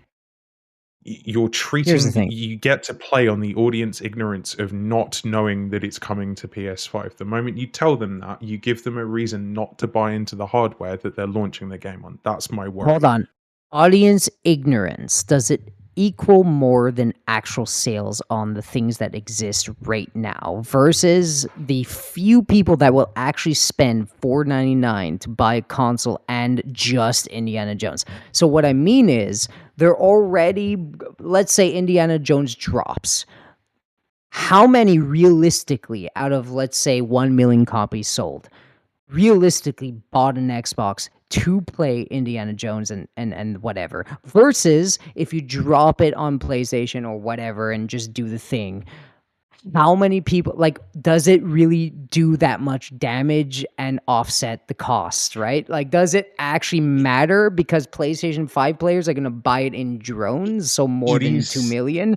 Versus like 50,000 Xboxes sold or whatever, right? It's a really weird one. I understand. They don't buy it in drones, Gamzly. Yeah, drones. I've used this term on. Fuck off. I've used this term on a video that I've made fairly recently. So if you haven't checked out my channel, please make sure that you go and do. I've used the term Schrodinger's exclusive before, because like there's this sense that it may be exclusive, it may not, and until we are told as an audience, we don't know the answer to that. So to answer your question, it's really difficult to pinpoint that down, because we have to imagine a hypothetical world where they didn't announce that it's coming to PS5 and we watch Indiana Jones roll console hardware off the shelves. It may be that casuals aren't privy enough to the gaming news to acknowledge the fact that Indiana Jones is coming to PlayStation, but that largely depends on how the gaming media cycle goes, who picks that up, and whether or not they've already got a PS5. Because actually, if they don't already have a PS5 and they can see that value up. Thanks, Cleo. They can see that value proposition where Game Pass is heavily associated with Indiana Jones, and it's worth bearing in mind. Like, Microsoft is going to have all the marketing rights behind this. Disney is going to want to see that game marketed well, regardless.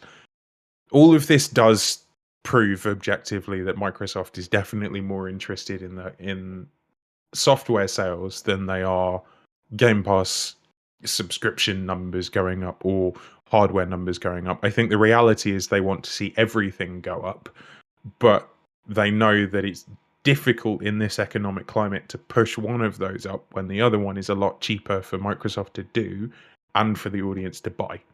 Objectively, you also have to consider that the average Indiana Jones fan is over 70 and doesn't know how to use the internet. So that might be a factor as well. What else have we got today? Xbox will be all over the print media marketing. So yeah, you might be right. Yeah. Maybe the Daily Mail is actually the secret weapon here in shifting a lot of Xbox hardware. Let's see how it goes. Are you guys still on one glass of wine? No, this is Fair. my second. Hour and 40 This is But I'm- actually as big as my head kind of glass. So yeah. I'm also a massive lightweight. Like, I don't drink very much. I'm a huge lightweight. I used to drink a lot. I don't anymore because now I'm responsible. With a and straw. I also don't like hangovers. Just straw. Plastic or Again, don't like okay, anyways. Paper. Either yeah, no. paper or metal. But obviously, make sure Fucking that you hate paper. dispose of I had metal a- straw responsibly. I had a freaking iced latte that was exceptionally good, and all I could taste, like, they put a paper straw in it. I'm like, no, because it just tastes like paper. Anyways, let's get off the latte talk, or maca talk, whatever the fuck you say. Yeah, to close this specific topic, I get the outrage. I do, kind of.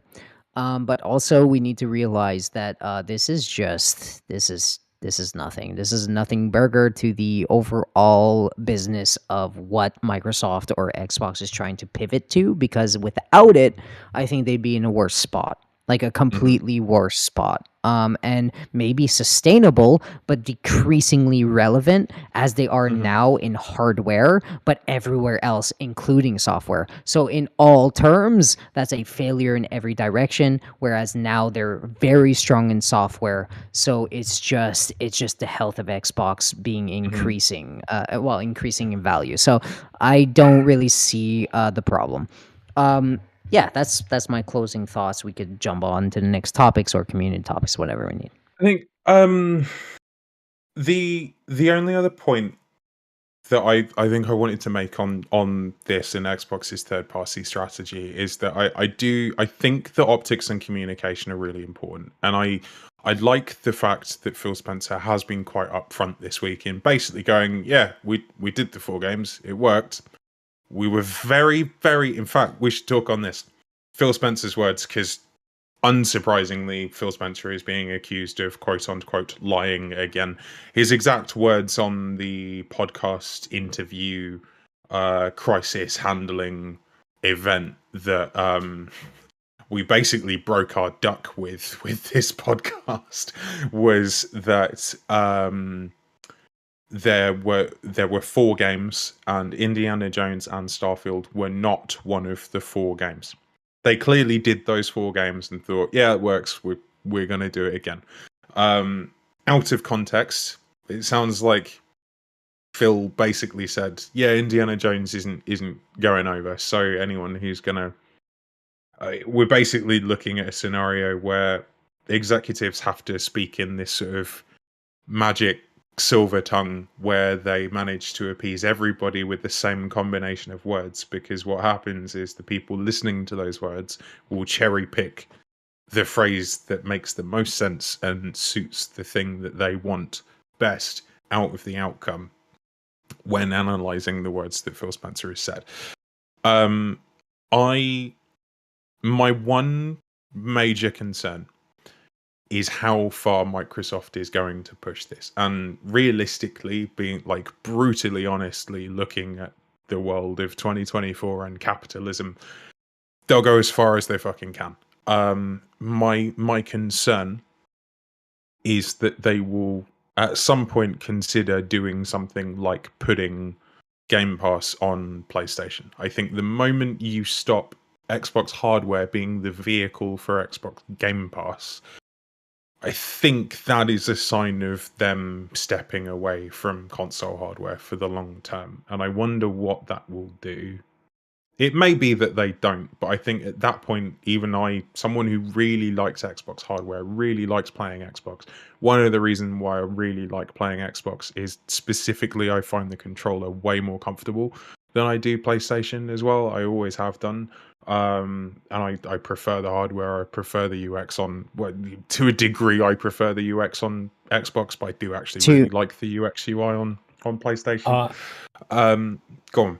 So someone tell me I'm just fucking rambling. I'm getting in there because I think you're rather overly forgiving on Mr. Spencer there. I had forgotten that he did that, but now that you've reminded us that he said it's not Indiana Jones or whatever, I'd say that's willfully misleading, and it's fair to criticize. Not one of those 4 games. It's not. I'm not excusing him at all. Like, those are the words that he said, but the way that was done, like, you've got to be an idiot to not expect your fans to be pissed off with you when that comes back around to bite you in the arse. Yeah, indeed. The problem is how do you talk like he said case in case basis 5 million times, and we're all shocked that it's case by case basis. Yeah. It's like, oh, shocking that you know.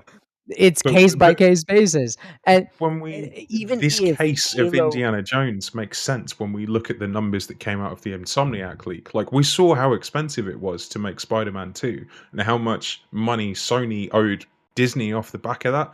I don't want to know how much money Microsoft owes Disney for Indiana Jones. Yeah. Like, this is the reality. Like, yeah.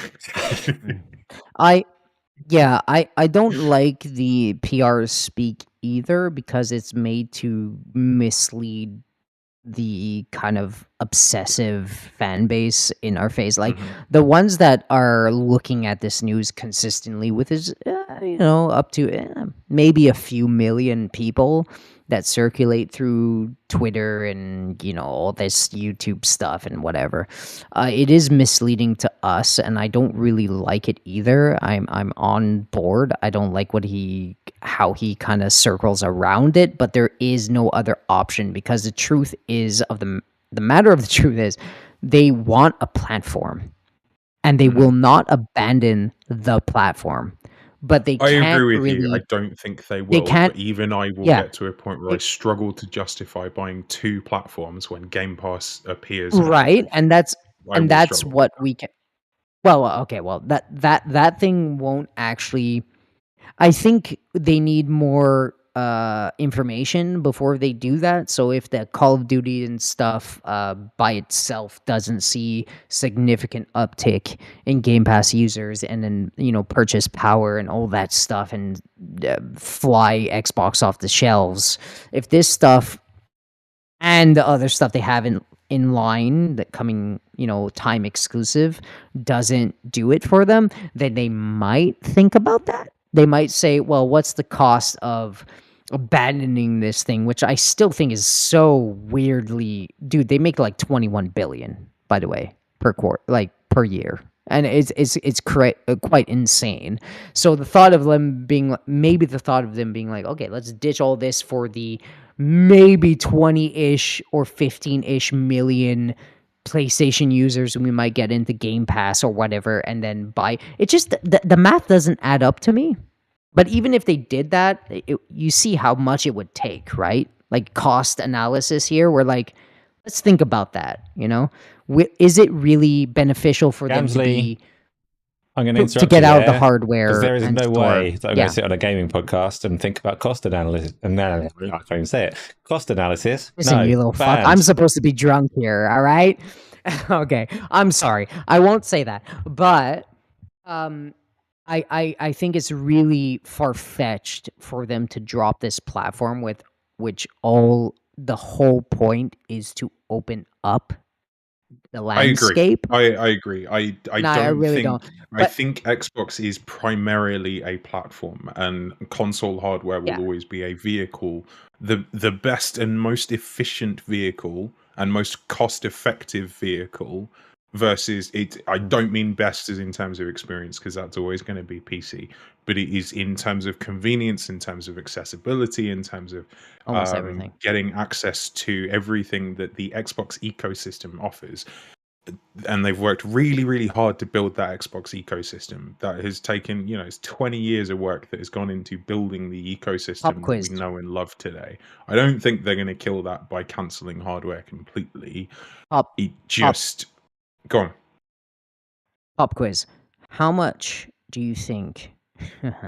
How much do you think the Microsoft we always bring it up, but how much do you think how much Zune/phone devices in an ecosystem? Because we know that Satya wants to be like this open thing and have this large ecosystem. How much phones do you think, and Surface devices? Let's start with phones. How much phones do you think it took Microsoft to look at and be like, let's kill this whole device network? How many phones did they sell between 2012 to 2016, where they cut the head off? How much do you think devices they sold? One. I can't Or they cut the remember. head. I thought they did. Did it do well or did it do poorly? I can't Now remember. that's dead. That's the point. Is that they sold Because it did abysmally. bad. Like it sold for 4 years, all right, without any store benefit, right? Without making benefit off the store itself. They sold like below any Xbox generation. Any. And that's quite the point, is that when people look at these things and look at the history of Xbox and saying like, oh my god, it's gonna end in doom and gloom, the phones and the stuff that they've cut, and even Surface running right now makes less. I'm very serious in this. Makes less than the gaming No, Xbox network. this is really right now. disappointing, Gamzly. It does. You posed that like you actually had an It does. answer. When you said how many have they sold, and you're not actually told us how many did they sell in those 4 years? How many phones, including this So one? they sold in 20. Oh yes, nice. I actually have one too in my fucking closet. I freaking love that phone. I really do. Google actually fucked them very anti-competitively there, but we're not in that time right now. They're opening Give up me a number, damn everything. you. So they're in a. So between 2012, so in one quarter they sold 1.2, and then so in 2012 they sold 1.2 in Q1, 1.2 devices, including Zune plus all the other stuff. So Asus, Samsung, all that shit, because So it was why not a about that much? what are you talking about? You said they sold 1.2 devices. 2.2. So 1.2 million, you little shit. All right. What 1.2, not 1.2 devices. 1.2 million in like the first quarter, and then it just went steadily. It upticked very to around 3.2 million at one point in 2014-ish. So in total 4.8 million, if I'm being on top of my head, if I'm calculating the math properly. But then you add those 2 years, it was just downhill from there. And it took them that much to say, we can't do this. And Surface devices are even, it's almost at the same level. But Windows does so well for them that they're okay and they're sustainable. And this is what Xbox is right now. They're running sustainably and they're trying to be healthy. And right now, that's what they're doing. So until they see that in a that's why they're selling on other devices and other places. Until they see that in a devastating number, they're not going to leave you guys. Xbox is in a good spot, and or else they wouldn't be spending $76 billion on it. And them buying freaking Nokia was way less than them buying ABK. So you can tell and you can be safe with your ecosystem. Don't worry about it. So, how far do you think they are likely to push it over the next couple of years then? Because personally, I can see a world where, and again, I've said this on the show before, I do think that in the majority of cases, games from ABK, games from Bethesda, by default are going to be third party, whether that is timed exclusivity or day and date.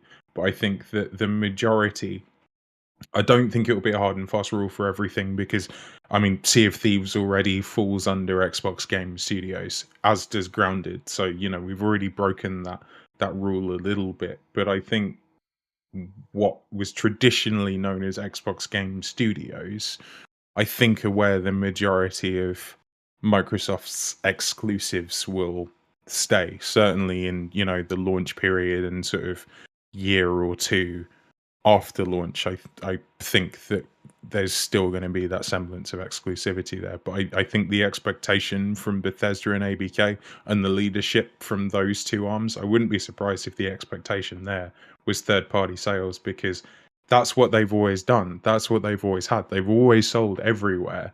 It's like if you're buying a shop and you've bought this shop, you say to the owner, you know how you used to sell all of that inventory, and the owner's still getting a in this world that I'm fucking making up and pulling out my ass. The the shop owner's getting a slice of everything that you're selling, because they put a lot of work and a lot of time and a lot of money into that shop.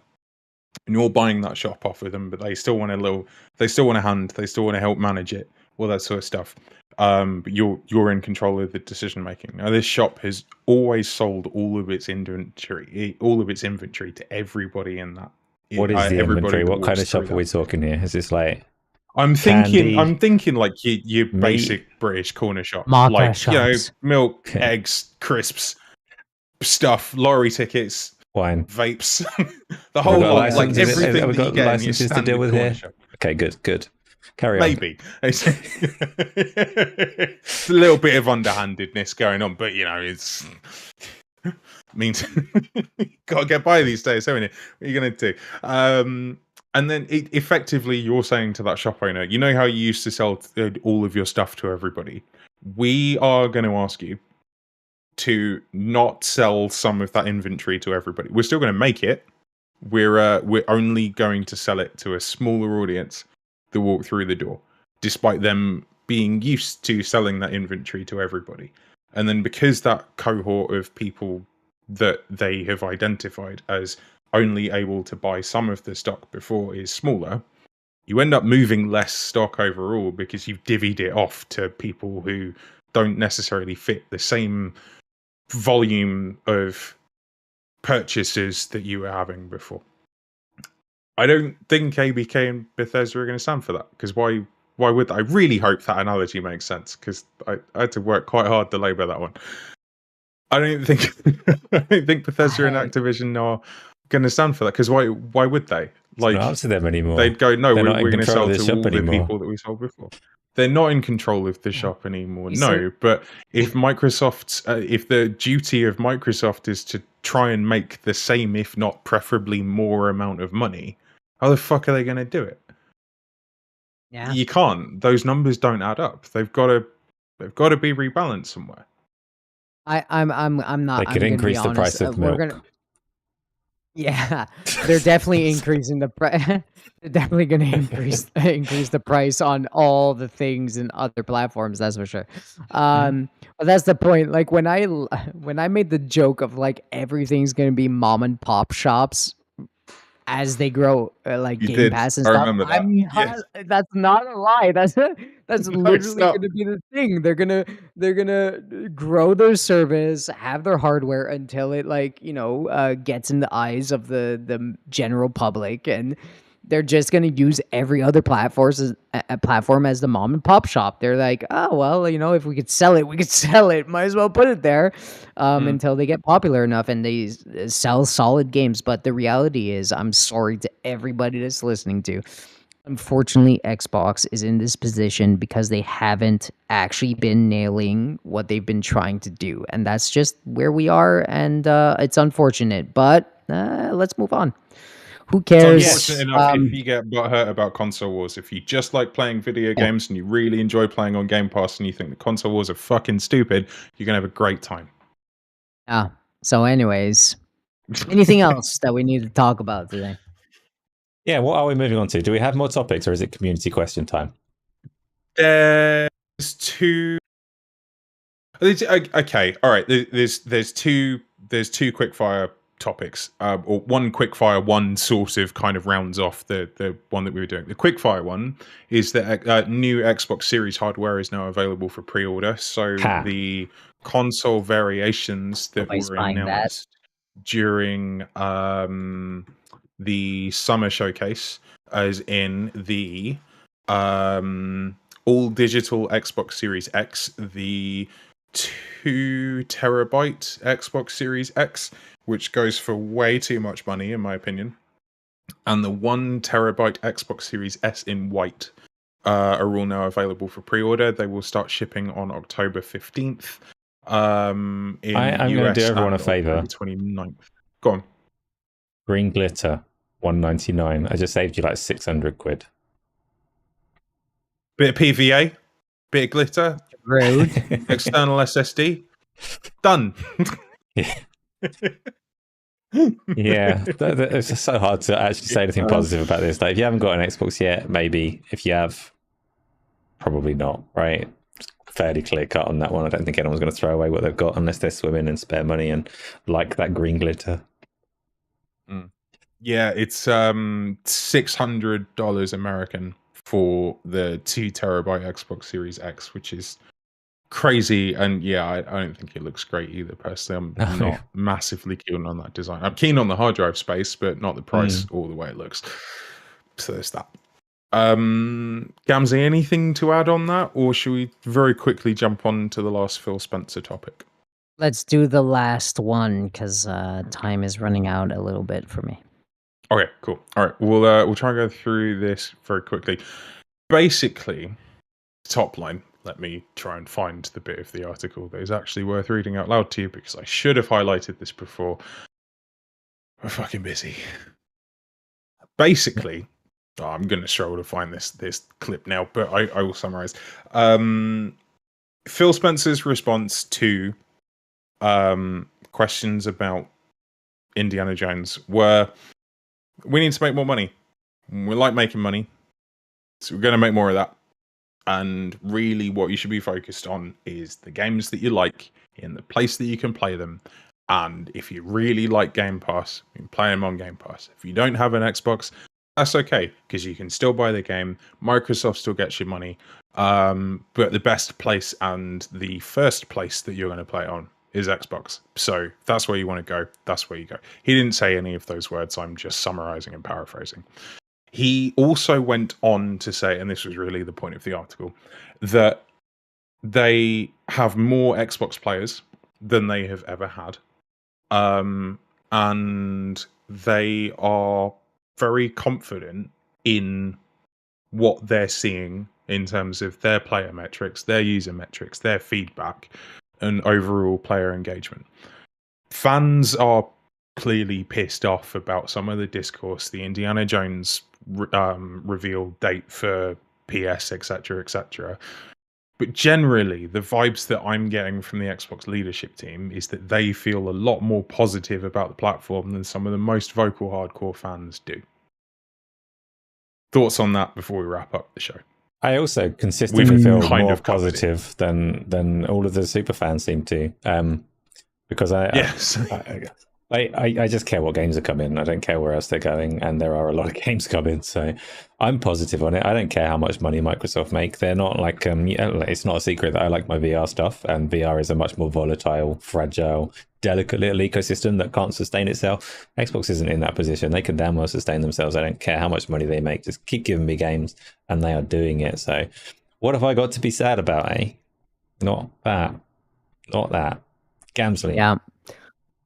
I'm in the same realm. This podcast, I think we've been very open about. We don't really actually care about that. We just care about games. So yeah, I just can't seem to. Dude, give me games that I want to play, and I'm gonna play them wherever they Mm, are. And at this moment, it's mostly on my PC. And this mhm. moment, I have Game Pass, and I'm buying Xbox games a lot, on Steam for my brother and whatever.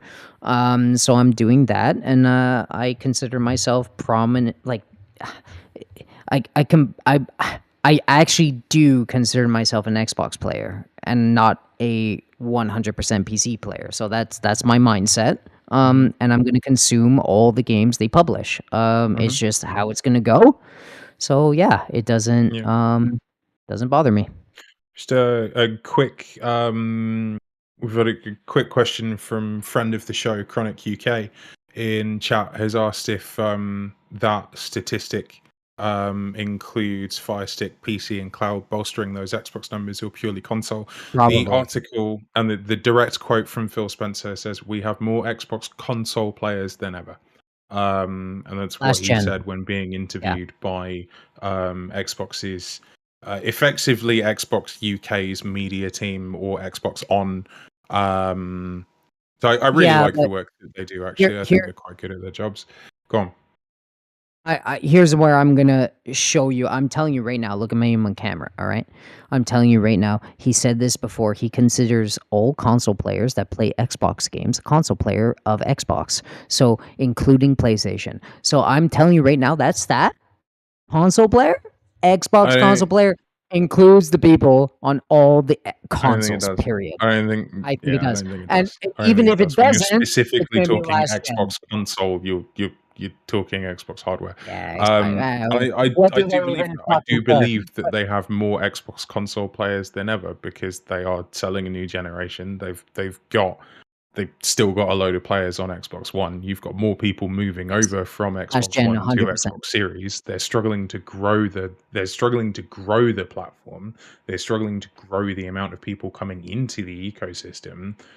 They're still moving numbers. They're still moving consoles. They're just not doing it at the rate that Microsoft would like them to because there's a big fucking $100 bill to pay for ABK and Bethesda. Mhm. But everybody in the industry is in the same boat because hardware costs what it does. Costs aren't going down. We're in the middle of a cost of living crisis, and most people really like playing the games that they already have on the hardware they already own. So it's really difficult to try and switch people over because of the whole digital library thing. But again, like when I hear Phil Spencer talk about discourse, I hear how happy Microsoft is with how Xbox is doing right now. I'm okay with that as long as Xbox keeps doing well, keeps putting content on Game Pass, keeps making sure that they are being more open with their community in terms of what games are coming, what their roadmap looks like, putting on killer showcases. Because I think here's something that really bugs me about console discourse generally. We're really, really quick to forget just how fucking good that show was back in June because it was amazing. And here we are not even 3 months later, going, oh, Xbox might be dead again. Oh, no, we aren't specifically, but the community generally can't fucking wait to do that these days. And again, 3 months ago, we had a killer showcase. It's all Yeah, about perspective, in my opinion. yeah. Asa, I love you very much. You look handsome today. Yeah, see, You know what I Fresh, of mean? Might course be you the can't drink. play a showcase. They are there to advertise games coming out. Don't say something fucking stupid. No, Come on, bro. God damn it, see fresh. No, we love you. It doesn't matter. But yeah, the Yeah, games are thanks for coming saying how out. good looking I am. They're counting. Yeah, you're lovely. What do you think about no? What do you think about what I'm gonna say, which is yeah, it definitely included the numbers of last generation. We already know that. Please, Asa, community questions. Is it that time of day? Community Yes. questions. Yes, let's Let's have do the that. first community question. Good lead in. I enjoyed it. C4 Skills, do you think the CEO of Microsoft is jealous of Phil Spencer's success with Xbox? Wait. And now he's trying to kill Xbox himself. C4 Skills. Interesting. Do you think that Phil Spencer is massively jealous? No, the other way around. That Nadella is very jealous of Phil Spencer's success and is trying to suffocate his good work, his life force, everything about Xbox. Is that what's happening? Yeah, this is a funny question. Thank you for typing this in. This is funny.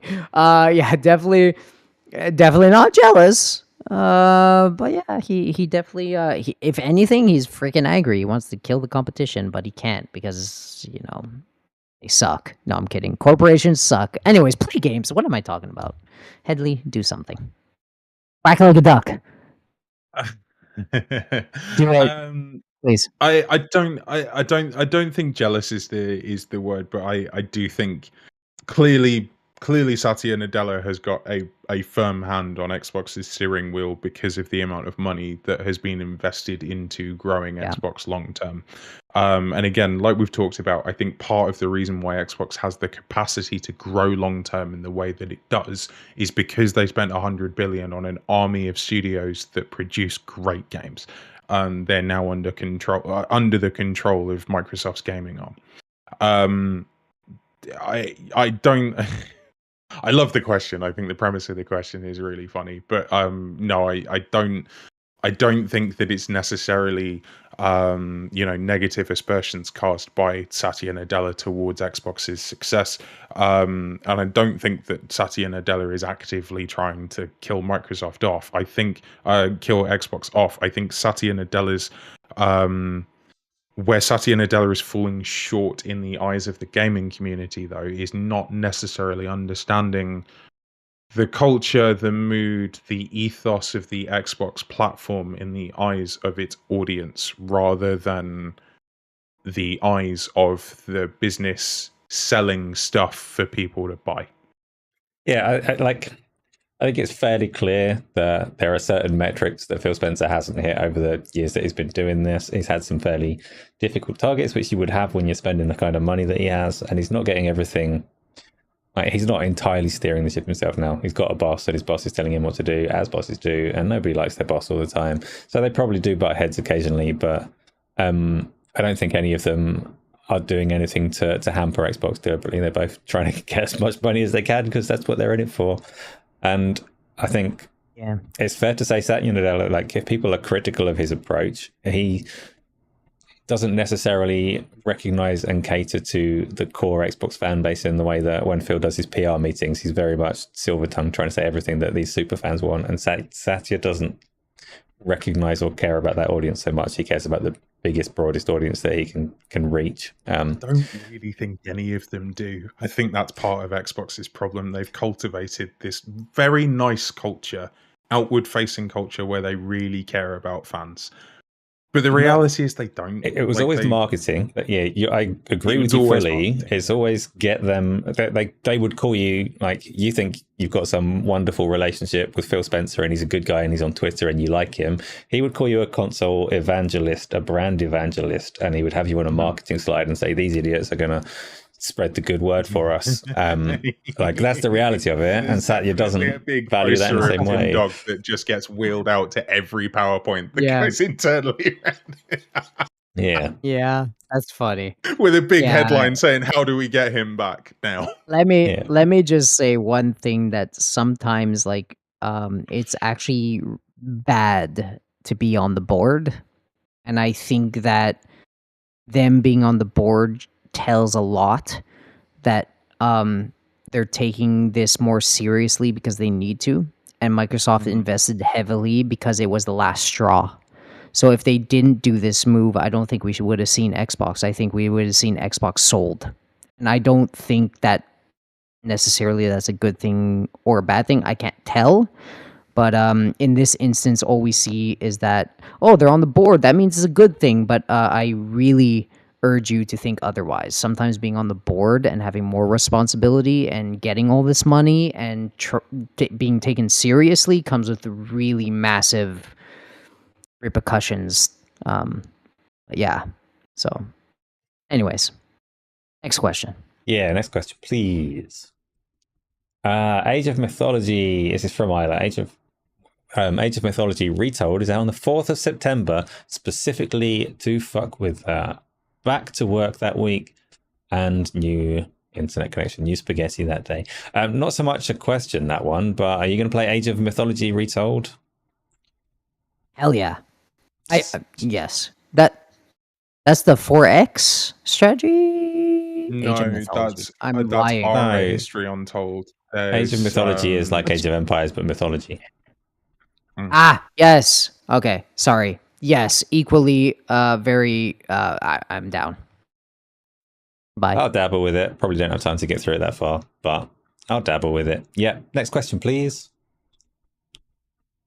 Drake Williams, Gamzly. Did you see 8BitDo just released a new accessibility controller for an affordable price? I did not. I did not see that. By the way, I am getting I have it for a long time actually. It got delivered last week, but I've been so busy. The controller I was talking about multiple So times. My busy, God, you've been what was drunk. bio? Fuck off, right? You little shit. Sorry. I had the other controller in the mail for the longest time, and I can't wait to talk about it and use it, but I just haven't been able to get to it. But this is news to me, and I thank you for telling me this, and I'm gonna go check that out. So thank you for shouting me out there, dude. So Yeah, Drake is trying That to pop a has- link into Appreciate chat. I don't think you'll be able to put the URL in, but if you break it up, then we'll be able to put it back together ourselves, you know. That has actually reminded me of something else that I saw on Xbox's show yesterday. They showcased a new set of adaptive accessories that you can add Yeah. to your controller. So there are like custom thumbsticks that are now available as part of Design Labs as well. So you can tailor your controller further to actually make it fit for purpose if you struggle with accessibility issues, which is really cool. Yeah, I saw that one, and that one's very intriguing. I like that. Mhm. I like this direction. Even if it's we like to say small minority of people that get to use this stuff, we will all at one point, if we stick to gaming, develop a problem, and that's accessibility as well. So motor skills will degrade in time, and if we stick to gamers, age will affect us, and we're going to need Mhm. these tools to keep playing games. So shout out to people that are making that happen. Yeah, and I think as well, it's easy. We frequently look at these corporations and say they've got no love for people and they're doing whatever is best for their own bottom line. And this is an exception because it's not necessarily best for their own bottom line. The research and development that goes into this thing may never be made back. So yeah, shout out for that. It is good. Next question, please. Abdel, if Xbox goes full multi-platform, what do you guys think will be the percentage of Series X/S owners? Wait, I hate the way the questions minimized after I open them. What do you think will be the percentage of Series X owners that won't upgrade next gen? I think it will be 15 to 20%. I'd be interested to see that scenario play out. So, if Microsoft go fully multi-platform, how many people do you think are going to drop off of getting the next Xbox? I'm gonna be real. I see an uptick, not a decrease, and that's only because, like, at this moment, we're really angry. But as these games land, it becomes increasingly undeniable the value of having something like Game Pass. If you like Xbox and you like their games, I don't see why you would drop off of it if they're giving you these options next generation in a more powerful form over the competition. We haven't seen the benefits of any of these studios yet, so we can't know. But I'm gonna go with an uptick of 15 to 20%, not a downtick, and that is bold, but that's in my realm of boldness. Anyway. It's an interesting question because I think there's a couple of contributing factors. But generally, Gamzly, I do agree with you. I do actually think that Xbox is probably set for growth next generation. Because I think you're probably going to have a cohort of people that didn't upgrade from Xbox One. So I think by the time the next generation of consoles comes around, I think that upgrade is going to be significant, far more significant to users than before. you are probably going to get a bunch of players that go, okay, I really like what Xbox is doing in the console space as well as the PC space. I've weighed up my options, and actually PC feels like the most sustainable platform going forward, so I might go there instead.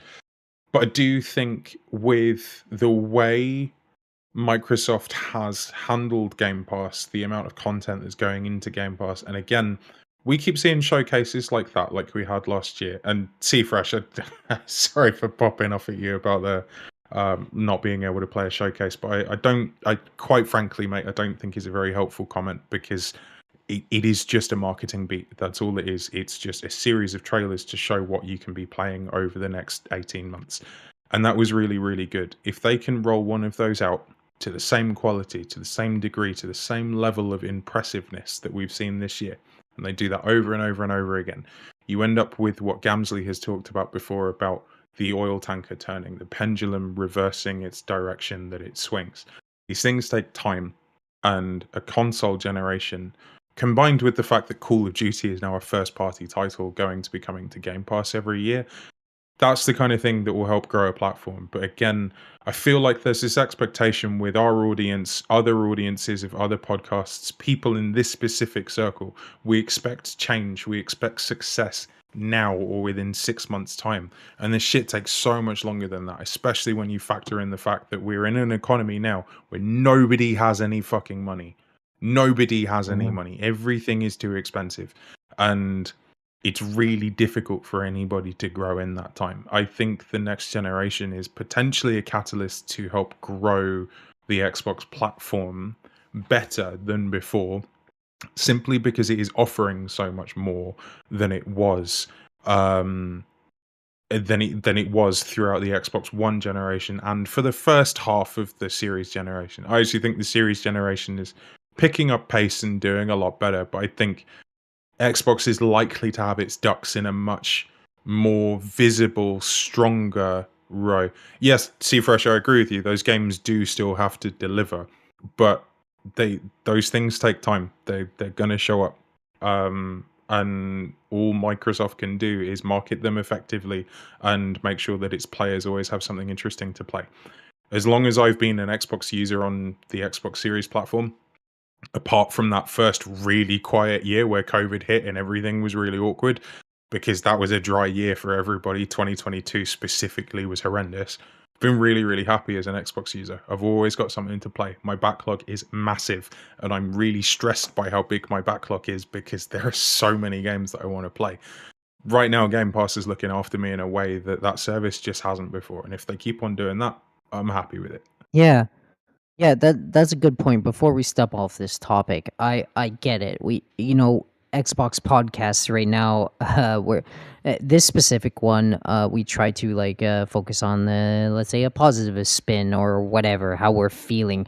We can't help what we're feeling right now. I feel very satisfied with the content drip into Game Pass. I am very heavily ingrained in Game Pass. I got an Xbox. I don't know if I'm going to buy one, but to be honest, I think that's irrelevant, because right now I'm so happy with what I'm playing, and I'm playing a lot of games, guys. I'm playing a ton, and that's because of Game Pass. So if I'm just going by logic, I'm going to continue to be in I'm going to continue to be in the ecosystem, whether it's an Xbox or not.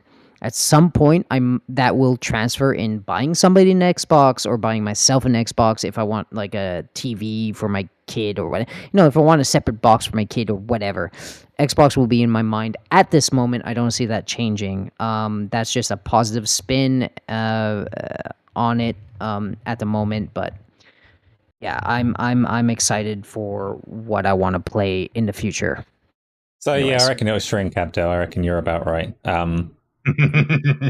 Honestly, like, the more reasons they give people to not get a console, these do all diminish the value of the console to some degree or another. And I would say, I reckon if they go full multi-platform, which I don't think they're about to do, but if you're talking about and everything goes day and date everywhere, so it's a scenario that's not going to play out over the next couple of years, I don't think.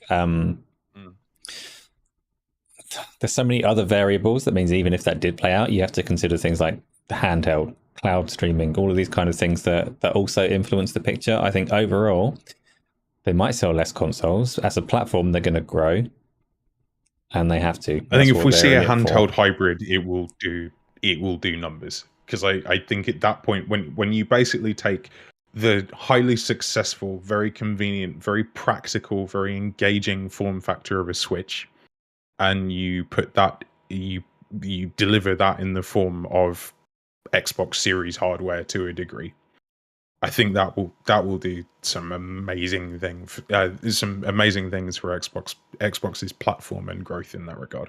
Yeah, and ultimately, But again, like, console sales one thing. If they don't grow as a platform, then you'll see a change in strategy very quickly because they don't have a choice. They have to grow as a platform. That's just capitalism. There's no choice. They've got to keep growing, so they will find a way.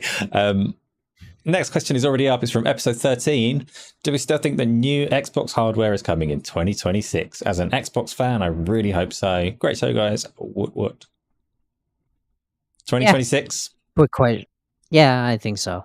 Quick answer. Yeah. possible. It's possible. I think Xbox saw success with the 360, launching that earlier than expected and catching PlayStation off on the back foot.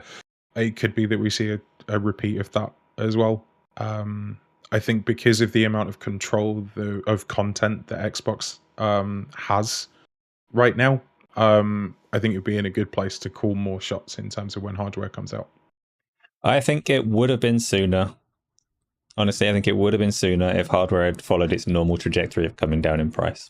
The only reason it's taken as long as it is because they haven't managed to get the current consoles to follow the normal trajectory. Otherwise, I think Microsoft, 4 to 5 as we years said is earlier, very short for a console generation. Yeah, but they don't really do generations anymore, do they? So they could do that.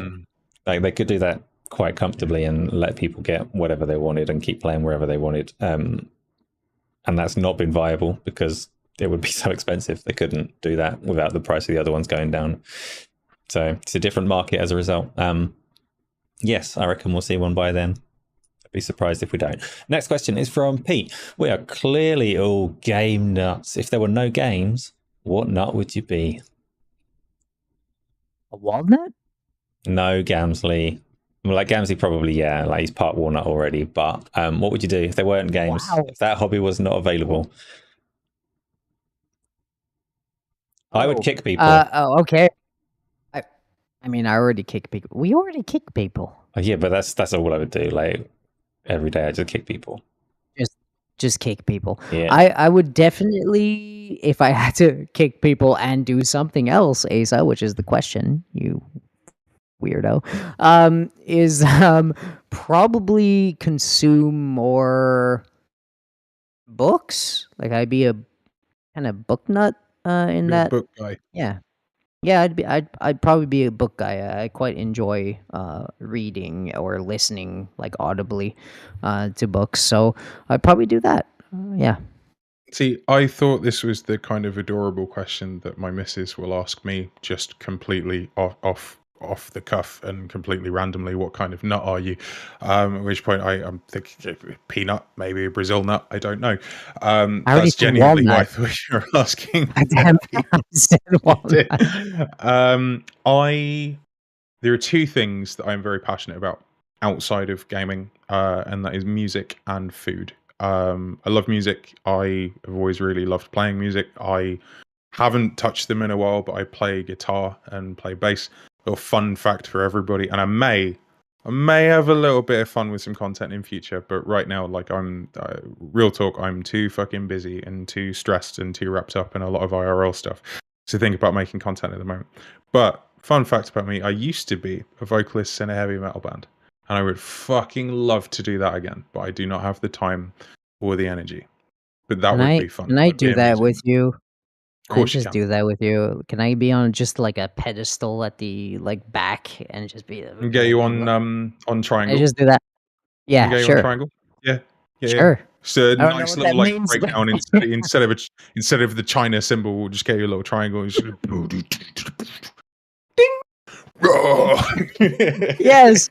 Oh, that's what you meant. Yeah, sure, I could do that.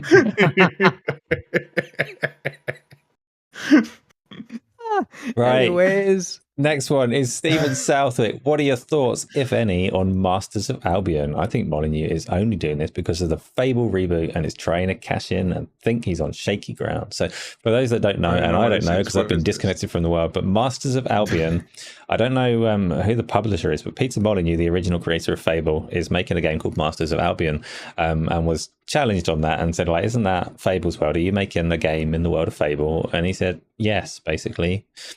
Albion is a world, it's a fictional world, but it's a world and Microsoft don't own it. And yes, we are making a game in essentially the world of Fable. And there's nothing anyone can do about it. Well, ha ha ha ha ha ha. I've not seen any of the game. I don't know if it's Fable-like in presentation or what's happening there. No? No, it's oh my god, can I send you this YouTube video? Oh my god. So it plays it looks like it plays very sim like, and you could zoom in and it's a god game. Interesting. What would that be? And where yes, it goes exactly. Like I said, sim like to me is godly, is that genre. But you also can control in third person in certain environments and certain scenarios and control your character. But it's not at all. It's not at all Fable. got chickens. But yeah. It's just a different vibe entirely. But it's kind of weird that he's like, huh? Can I fart on cue?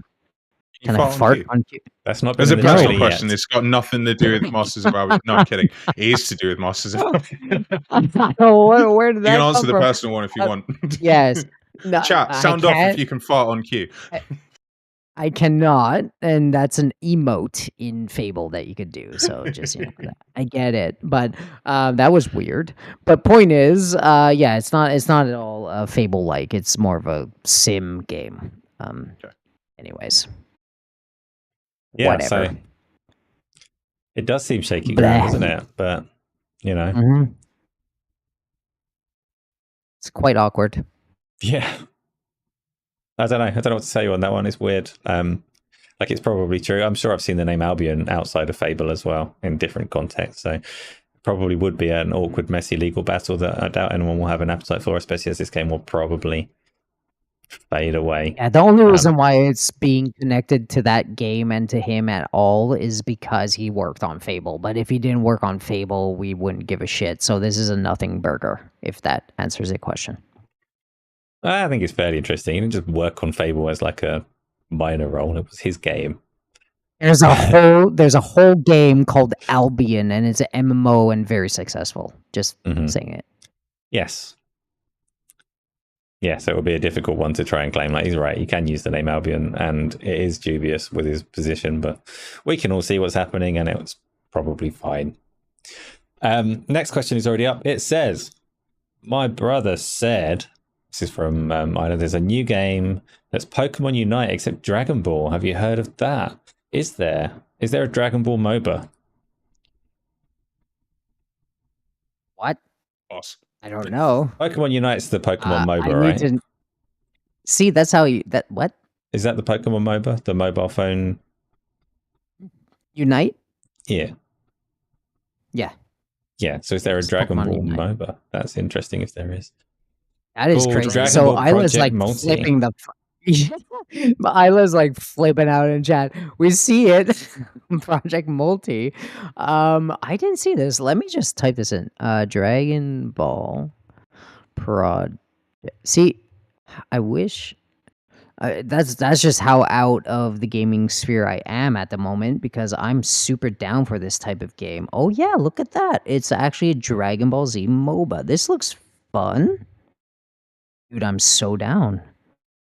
Regional test really trailer. Cool. I've been looking for a good MOBA, so this could be it.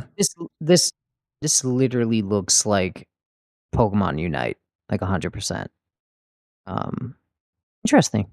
I like it. It's not inspiring, but why not? Looks weirdly washed out, but yeah, I'll check it out. I'm excited. Anyways, thanks for that. That was nice. Thank you for putting me onto this game. I'll go check that out.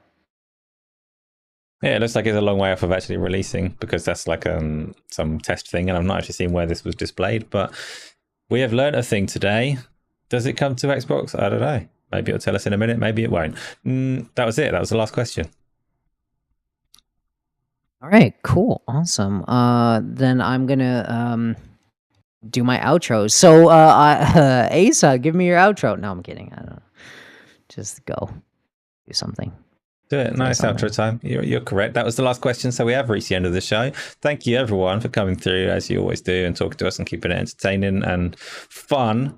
Deadly Headley. Hello. Tell people what you're up to, where they can find you. I'm playing some games. I currently don't have any content planned in the works. Maybe in a month or so they'll change. But like I've said, like real talk, IRL me is very stressed, very feeling a lot of stressful stuff and just managing a lot of shit, and I don't really have time to make content at the moment. But if you have not checked out my content, please go and do, because I think it's very good. I am a graphic designer for a living, and I'm a qualified journalist as well, so there is a lot of work and thinking that goes into the kind of content that I create. And if you like Xbox and you like talking about Xbox news and opinions and industry stuff, you'll probably enjoy my content a lot. So go and check that out. Abdel says that my Halo on PlayStation video was very good. I thoroughly agree with him. I actually think it's one of the best videos that I've made. Go and check that out. The intro alone is hilarious, and I think you'll enjoy it. You can also find me on Twitter at deadlyheadley_. But if you tuned in last week, you will remember that I think Elon Musk is a dick. So if you also think that Elon Musk is a dick, you can find me on Threads, which is deadly_Headley. Go and check me out there. I very, very recently, today, hit 69 followers, which is nice. Very happy about that on Threads. Go and hit me up on Threads. I like it there. It's nice. People are nice there, but I don't have many people following me. So if you use that shit, Gamzly uses Threads. A year ago, he said that he's skeptical about Oreos. I didn't. I said I am not. I am nothing but consistent. If you look back at my history, you named him the best biscuit a week ago.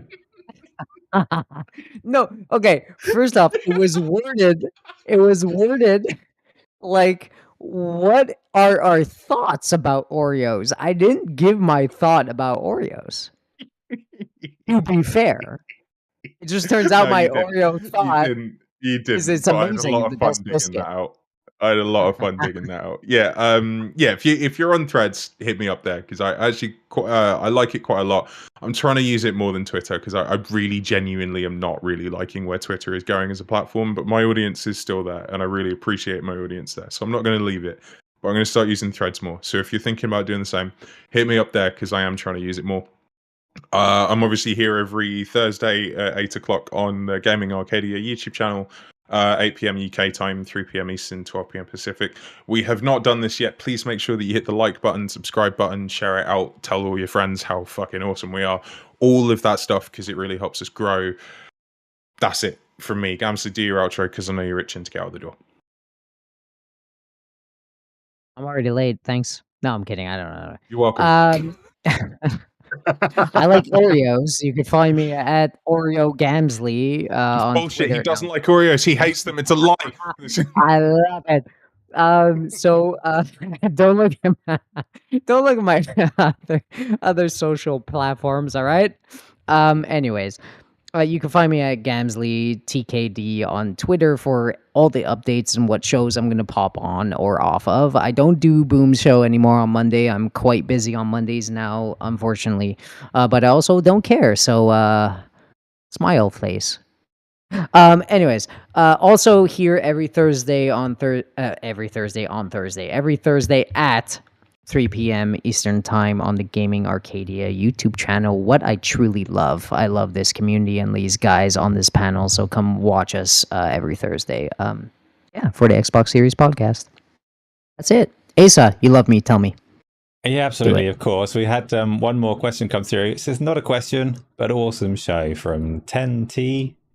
I'm not sure how you're supposed to say that, but thank you for that. It is nice to hear So good use of the little question box as Thank well. you very much. You're mate. wrong. You're very wrong, but I appreciate you. Oh yeah, I can't agree with you, look, but thank you for saying it anyway. I Yeah. think we do a good show. Yeah. I do. There's not even me saying that. I think we are 30 Only on episodes Thursdays. in. 30 episodes in. Only We're on not Thursdays. 30 episodes in. Oh really? We are 30 episodes in. Yeah. I This think is we our are. 30th. Yeah. Yeah. Oh, I thought it was Yeah. like I 7. think we do a very good show. Very proud of our show. Really, really proud of it. I think we do a really good job. We have a lot of fun here. The chemistry here is great. So again, if you enjoy that stuff, please make sure you hit the like button. Please make sure that you share us out, tell your friends, share it in other Discords that you're in, all that shit. Because we really like doing this and we want to see it grow. So And drink Thank water and stuff. It's good for you. and wine. Wow. It's a good dig. Yeah. That's a good dig at me. Thanks, bro. If appropriate. If you don't want to drink wine, that's fine. Like yeah.